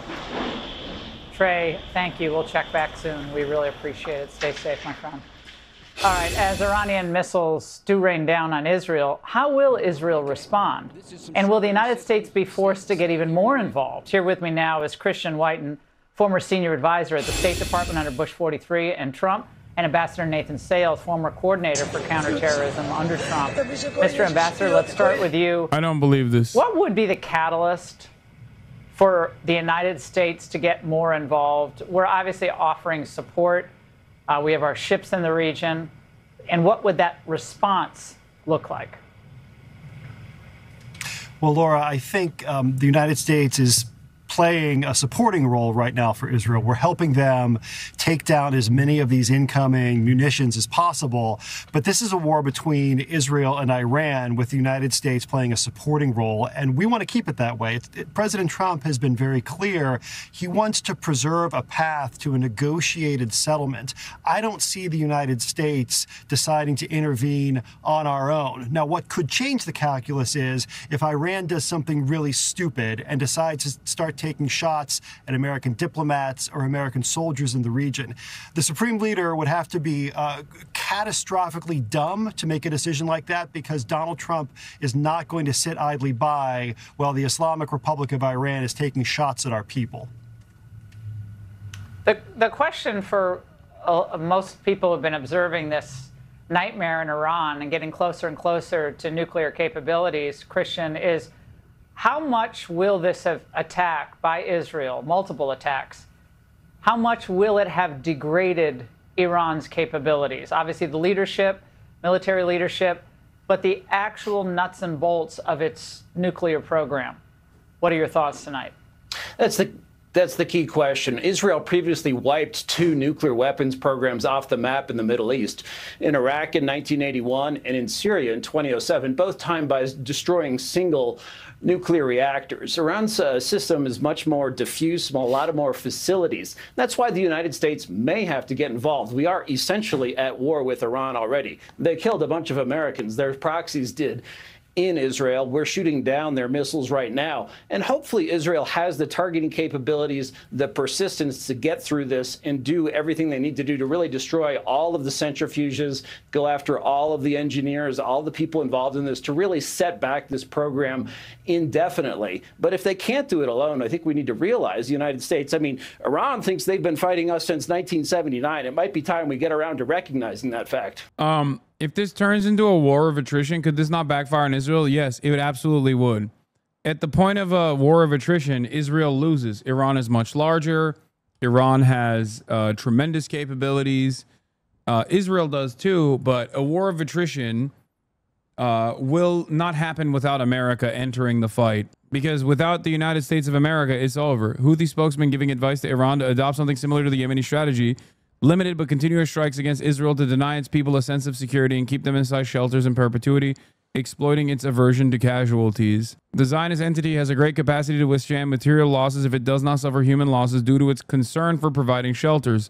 Therefore, Iran must adopt the tactic of limited and continuous strikes to keep them in shelters and deprive them a sense of security. Of course, Yemen doesn't have these concerns. Iran does, though. That's the difference. Yemen doesn't have these concerns, because when you bomb Yemen, they're like, oh, it's another fucking Tuesday. But when you bomb Iran, Iran does have those concerns. Iranians are not, Iranians don't have the same comforts that the Israeli society has, but Iran does have the same, Iran has the comforts of a normal societal existence.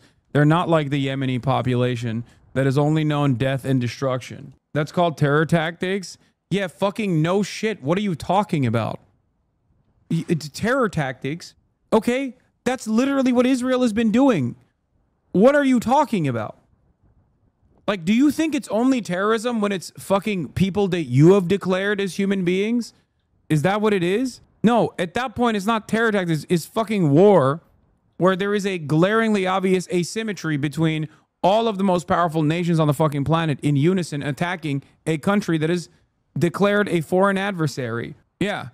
Asymmetrical warfare is what you consider to be terror. Ironically enough, the countries that are not in the periphery, the countries that are outside of the Western scope of influence, are the ones that are infinitely more restrained because they have to be. Israel has no restraint, as demonstrated by the fact that they fucking attacked Iran.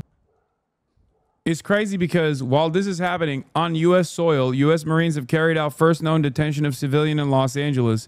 Here's the photo. Isn't that insane? Like, everything sucks. Stop. Both domestically and in our foreign policy. Everything is messed up. And now there's reports coming out stating that...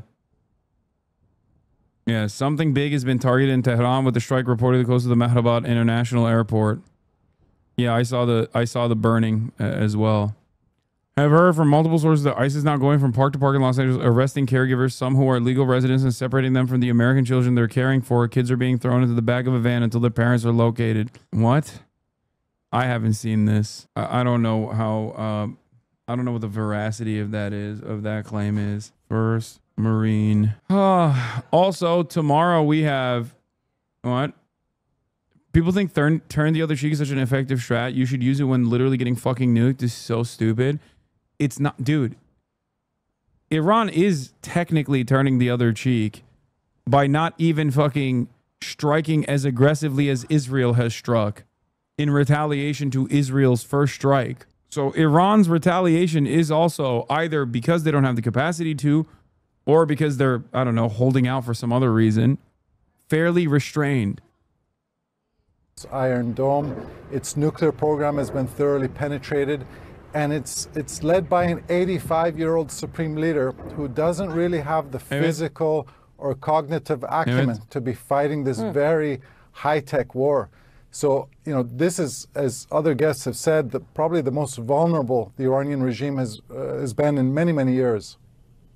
And interesting that you mentioned also the cognitive situation, which I want to ask you about, because, you know, the supreme leader is the, you know, at a moment like this, what a country, where they turn to. Obviously, the Revolutionary Guard chief is assassinated, and so many other leaders.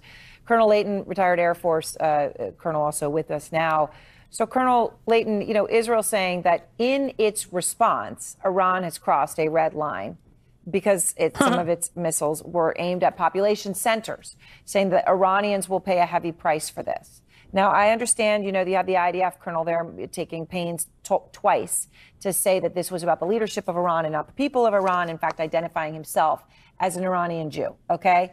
But all of that being said, when they're saying Iranians are going to pay a heavy price for this and they're pointing to civilian targets in Israel, what does that mean for what Israel's going to do to Iran? Well, I think what it means, Aaron, is they're going to try to not only eviscerate the leadership structure, but there's a possibility that they might go in and try to go for economic targets. That could mean port installations along the Persian Gulf. It could mean a possible response if the Iranians decide to do something drastic like close the Straits of Hormuz. I don't think that's going to happen, at least at this stage of the game, but it could. And that would then possibly risk the drawing in of the U.S. into something like that, because we couldn't allow that area to have its maritime traffic stopped, and that would be, I think, a key element there. So that would be, I think, one of the critical aspects to come.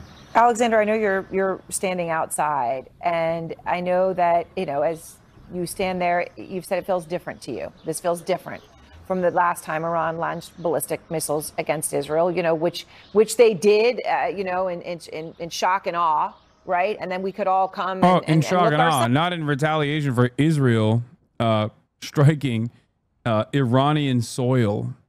Did in the moment. You think this feels different? I do. I mean, and last October did to a certain degree feel performative, and now it's, as I mentioned before, it's a lot of uncertainty. Israel has said that it will be attacking Iran for several days. It is committed to this operation, and Iran has vowed retaliation. Who is someone going to blink first? How does either side step down from where we are?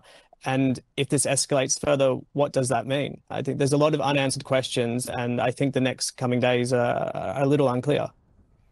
Seth, among those unanswered questions is what's going to happen to the United States. The Iran envoy to the UN just spoke out and said that the United States is complicit in this attack and that the U.S. will face consequences for it. He said, oh, well, the U.S. didn't help. But then Trump said he knew everything about it. Everything, and he knew the day, and he, you know, sort of sent a very different message. But I am wondering, Seth, whether you believe at this time that Iran has the ability and the will to conduct real attacks against American interests. Well, Aaron, I think there are two types of threats the Iranians pose. The one is probably less of a lower probability, and that is a direct Iranian attack against the U.S., whether it's in the homeland or an Iranian attack against a U.S. base.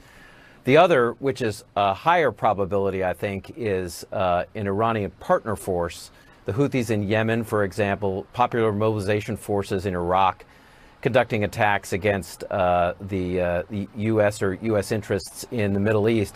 And what's been interesting, Aaron, is that there are other powers that have facilitated the Houthis. One of the things that we've seen over the last 6 months is both Russian and Chinese assistance to the Houthis for intelligence, satellite imagery, as well as components for weapon systems, including drones. So there are other powers, and it's worth remembering that the Iranians were very helpful to the Russians, including with drones in their war in Ukraine. Yeah. I suspect they'll be asking for help now. Yeah, and those Shahed drones that have been so ubiquitous by the Russians. So, Kareem, you know, when we look at the attack on the nuclear facilities, we understand, at least in the fog of this moment, 2 crucial nuclear facilities have been struck by Israel, and above ground enrichment was taken out successfully in Natanz. But obviously, the Iranians have known the Israelis could do this for a long time, and that is why they have put so much of their crucial nuclear infrastructure deep underground as they could to withstand this. So I suppose at this time it's hard to say. Has China been assisting the Houthis? A little bit. Yeah. Every now and again. Maybe the Houthis' range that's otherwise limited increases, you know? Who knows how? Now, does China help Iran in a similar capacity? I don't know. Probably not. This is the first time I've heard of this. I've literally covered it before.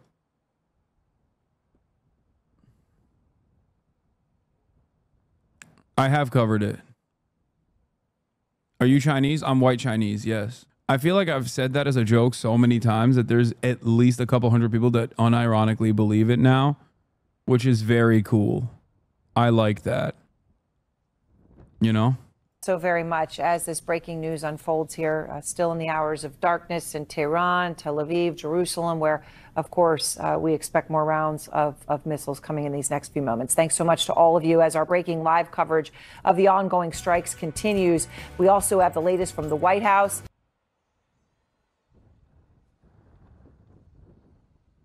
Military parade happening tomorrow.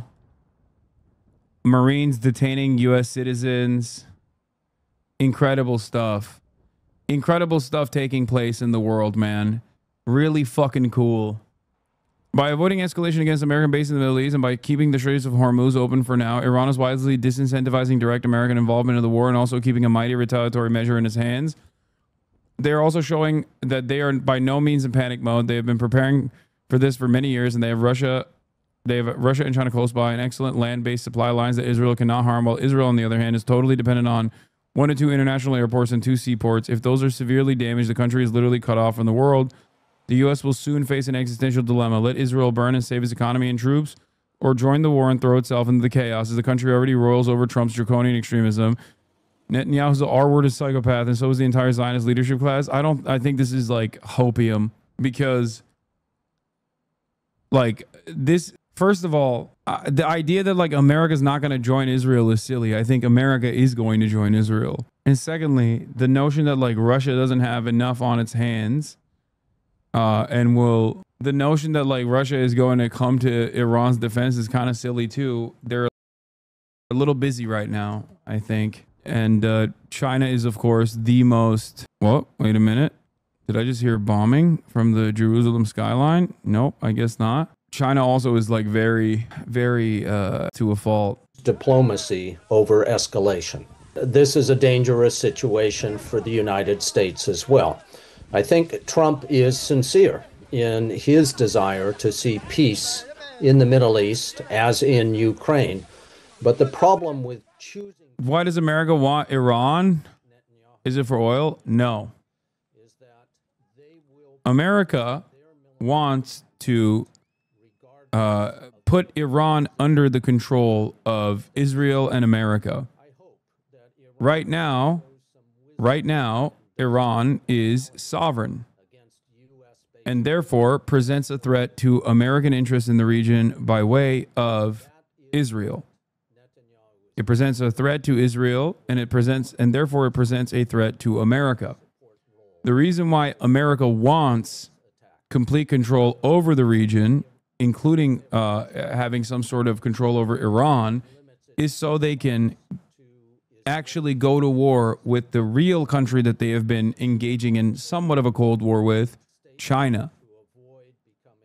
if they control almost the entirety of the oil supply of the planet, they can shut off China before China can shut off America by refusing to sell them the refined rare earth minerals.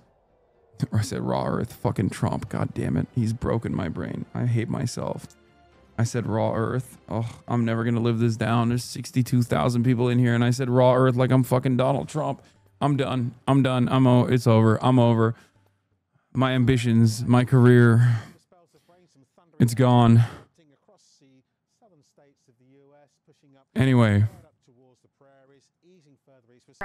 China holds tremendous power.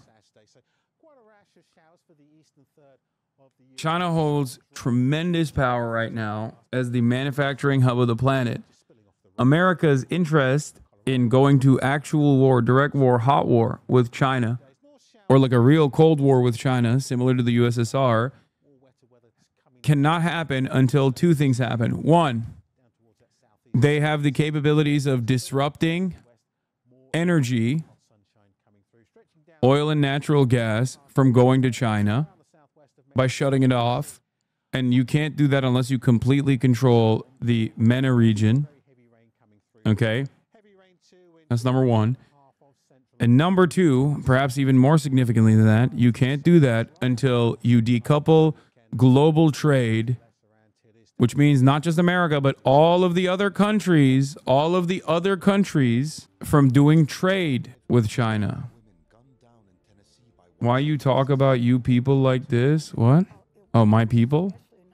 Like the Chinese?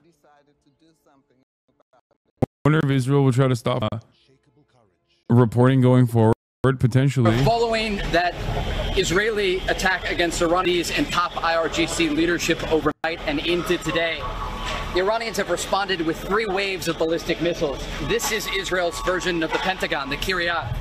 And the building on this compound was just hit. Please go back, please, go back, please. You can understand here, it's very tense at this specific location because the Iranians are now targeting the defense establishment of Israel. And so I'm going to have my cameraman pan up here to this building just across the street from the Kiryat. I'm effing a little bit, I think, maybe. It's effing a little bit again. No politique, no politique. I'm Israel Chai. I'm Israel Chai. Please do not ban me. No politique here. Israel number one. Israel number one. Israel number one. I'm Israel Chai. I'm Israel Chai. I'm Israel Chai. Okay, see, it's fixed. Holy shit, it fixed. It fixed. It fixed itself. It literally fixed itself. And so, yeah, Laura, following that. He says, go there. What do you not understand in Hebrew?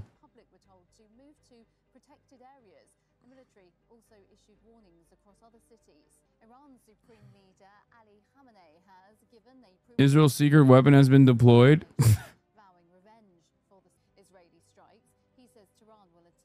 Somebody's talking in the background. All right, which one of these is the responsible? Is it this? Oh, it's this one. Prime Minister Benjamin Netanyahu says. Okay, hold on. CNBC, the Democrats are really not saying anything. I mean, Hakeem Jeffries, Senator Schumer, no statements from them. I think their silence is deafening for many. Here's what the Democrats are doing in times of unprecedented chaos by their supposed opposition party, okay? Noted that the Democrats are really not saying anything. I mean, Hakeem Jeffries and Senator Schumer, no statements from them. I think that silence is deafening for many. Noted that the Democrats are... Well, some Democrats are saying stuff. Beepers version 2.0. I love it. Oh.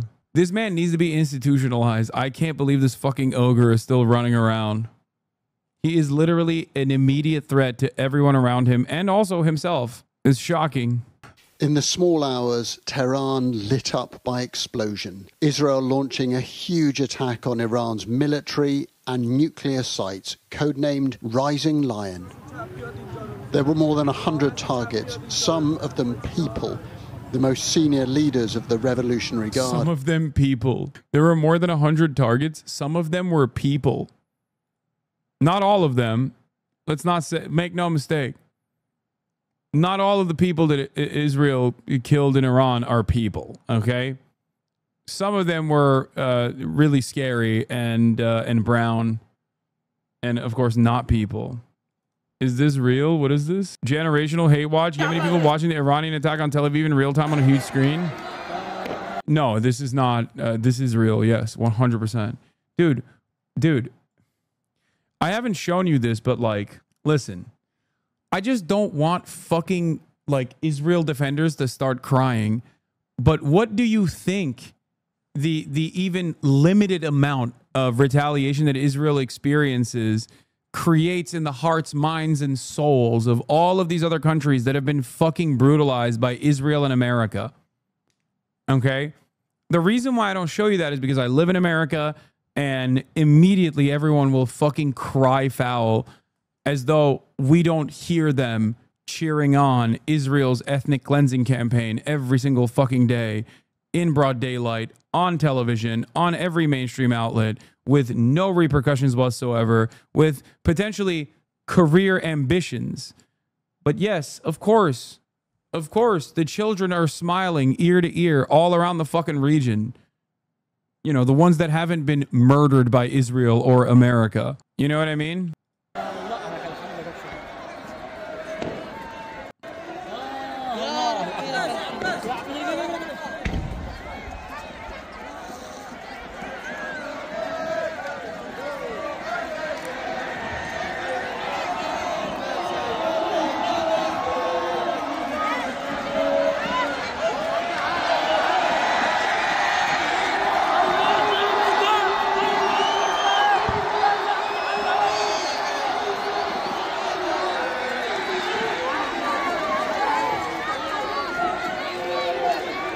By the way, I don't think the people of Yemen are the only people cheering this on. Okay, I think there's people in the Western world. Not me, of course. I would never, as you guys know. I would never. I condemn. I condom. I don't condone. But you know, not us in this community. But like, there's fucking plenty of people in the Western world that's like also cheering this on as well. One must ask the question, why? You are supporting animals? Well, what do you mean? Do you think I support the apartheid state of Israel? Do you think I support America? I don't. I do not. I do not support the American actions of intervention in the Middle East, and I certainly do not support the state of Israel at all.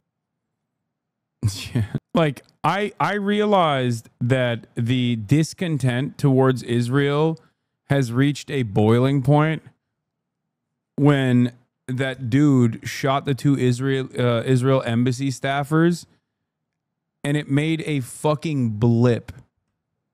Like, it was, I thought that would be an opportunity for like at least Israel and Israel defenders to act as though, you know, Israel was the real victim here for like at least a week and a half. It was an incredibly short news cycle, and it wasn't a lack of interest from Israel and Israel defenders to try and weaponize that situation to change the dynamic.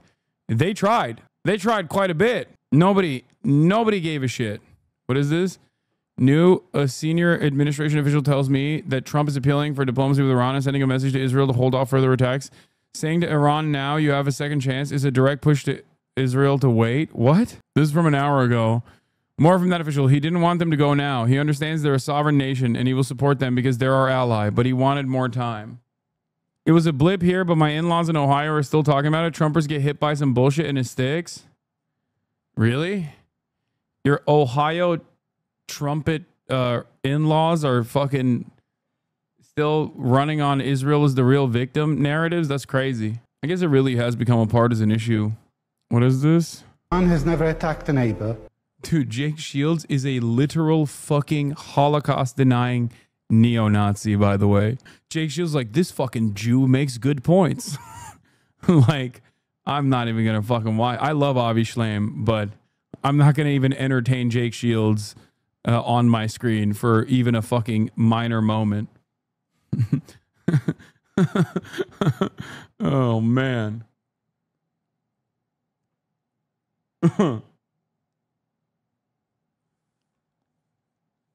Follows you. Okay, so does fucking Laura Loomer. Yes, a lot of neo-Nazis follow me, chatters. I am, by my estimations, from what I have seen, especially with this back and forth with Ethan Klein, I am a bigger enemy of anti-Semitic neo-Nazis than even the Jewish people are. Okay? So many people on the timeline being like, I can't believe I'm siding with the fucking Jew on this when talking about defending Ethan and attacking me. Like, these guys will run around and talk about how, Jews are in control of the media and America is like Zog, Zionist occupied government or whatever. And then and in between Adolf Hitler posting, they still find time to be like, you know who I hate more though than the Jewish population? That one fucking leftist Hasan. I really fucking hate that guy. Which I guess in a way is honest. Like, they fascists like other fascists. Video shared by Iranian media purportedly shows a huge explosion at the airbase in Tehran's Mehrabad airport. Yeah, I already showed this. Another wave of Iranian missiles coming? I doubt it. Neo-Nazis, now called ultra-nationalists in EU, are totally pro-Zionist. Here's an actual video of Avi Shleim from 2021 from Asal Rad. Mehdi Hasan asked Israeli scholar Avi Shleim about Iran's threat to Israel. His response. Let's take a look at what Avi Shleim had to say about Israel and Iran. When Danny talks about the threat from Iran, do you recognize that language? How big a threat, in your view, is Iran to Israel today?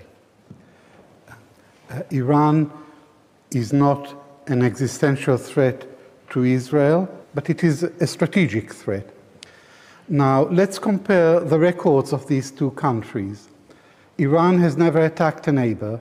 Israel has repeatedly attacked its neighbors. Iran signed the Non-Proliferation Treaty. Israel has refused to sign. Iran submits to inspection by the International Nuclear Energy Agency. Israel refuses to submit. Iran has no nuclear weapons. Israel has between 75 and 400 nuclear weapons. So Israel poses an existential threat to Iran. Now, okay. Okay, briefly, and then I have one more point to make. For the last 40 years, Israel has conducted a systematic campaign of disinformation about Iran. Why the lies? Why the double standards? Why the hypocrisy? 75 to 400 is a pretty rough estimate. The reason why is because Israel does not even admit that it has nukes, let alone allow the International Atomic Energy Commission to investigate its nukes at all. The reason why that estimate is crazy is because of what he just said afterwards. He's Iranian, obviously biased. He is literally originally a Iraqi Jew who went to Israel. Okay, you're joking. Okay. He is an Israeli Jewish historian, a historian of Israel, originally from Iraq. Did he cover the Marine detaining a civilian yet? I'm a news frog. This is my one time you must answer. Respect the one time. I did.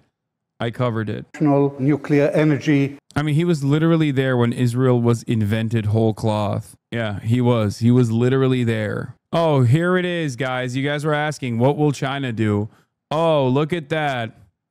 Another stern condemnation from China. Oh, no. Oh, thank you, China. Aggressive condemnation. Everybody, let's clap for China. Oh, thank you. Thank you so much, Xi Jinping. We were really expecting nothing more.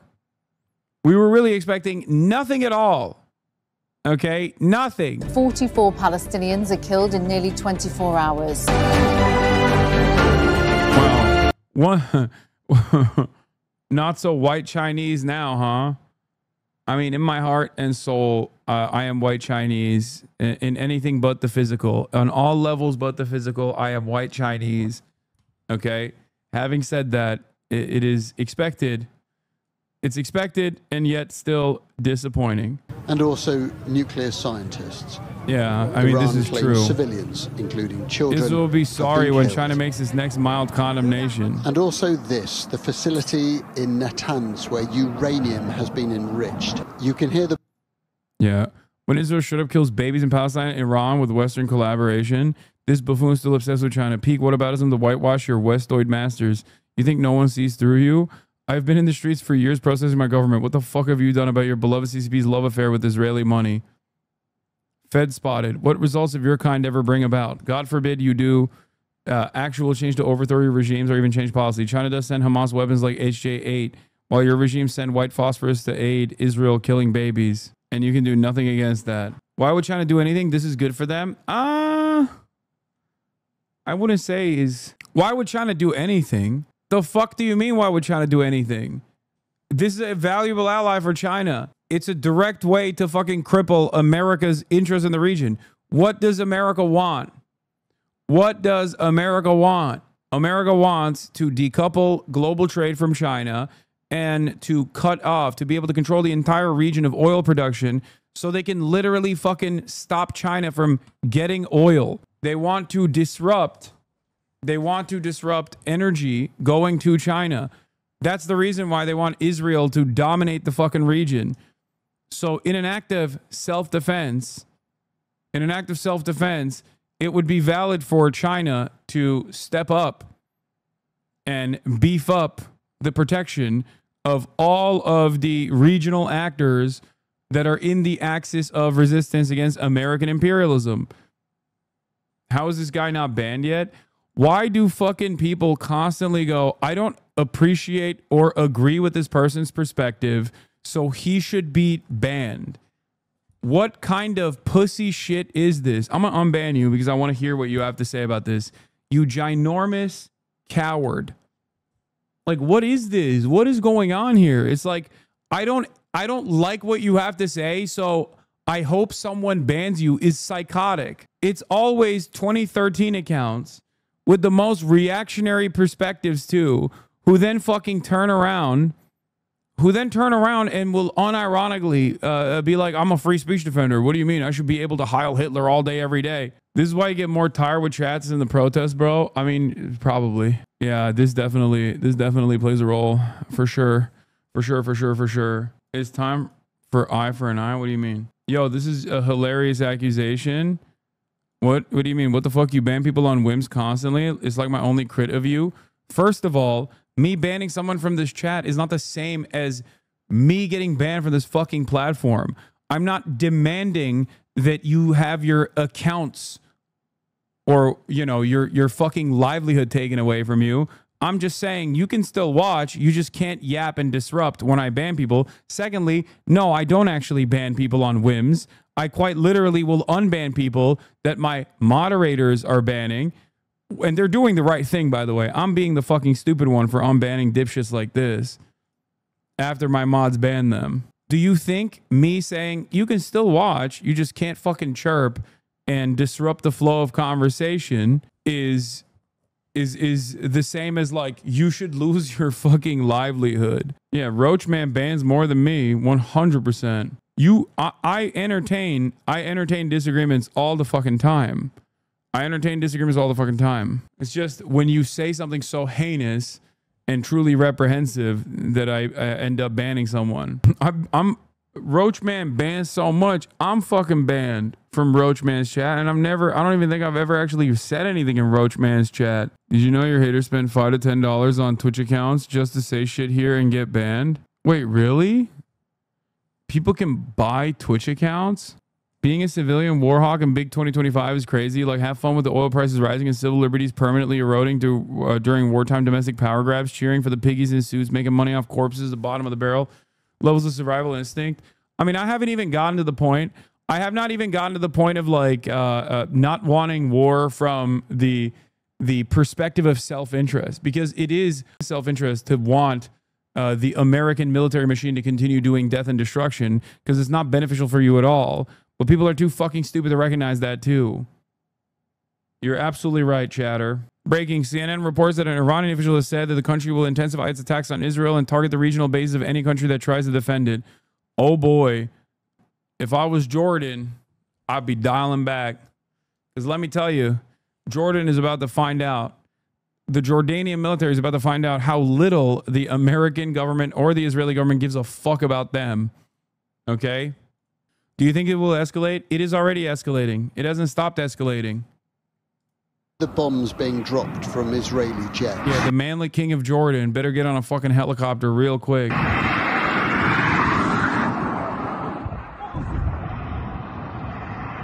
Israel convinced that Iran is developing a nuclear weapon and striking sooner and harder than many had predicted.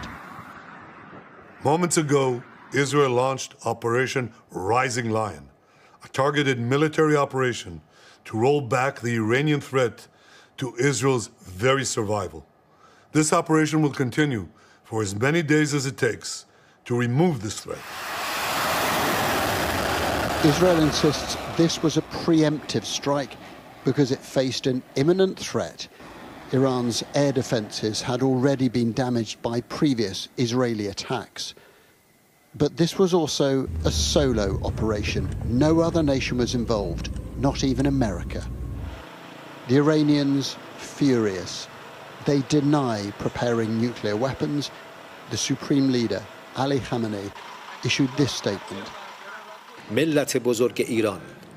the great Iranian nation, this morning at dawn, the Zionist regime unleashed its vile and blood-stained hand in our beloved country, revealing its wicked nature even more by striking residential areas.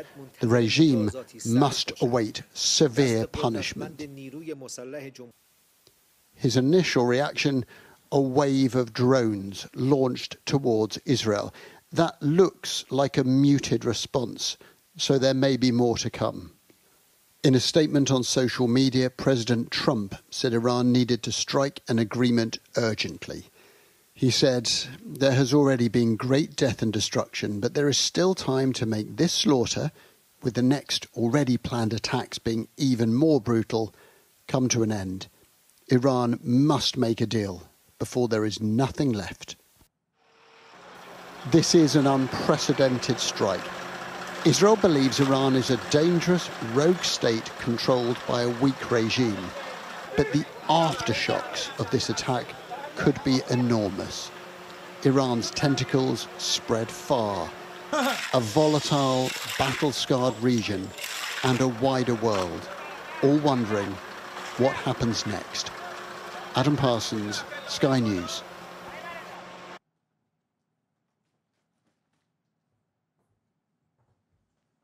Iran's tentacles. Iran controls the media. A parasitic cancerous force. Parasites, vermin, worms. They must be crushed at every step. Hitting all the tropes.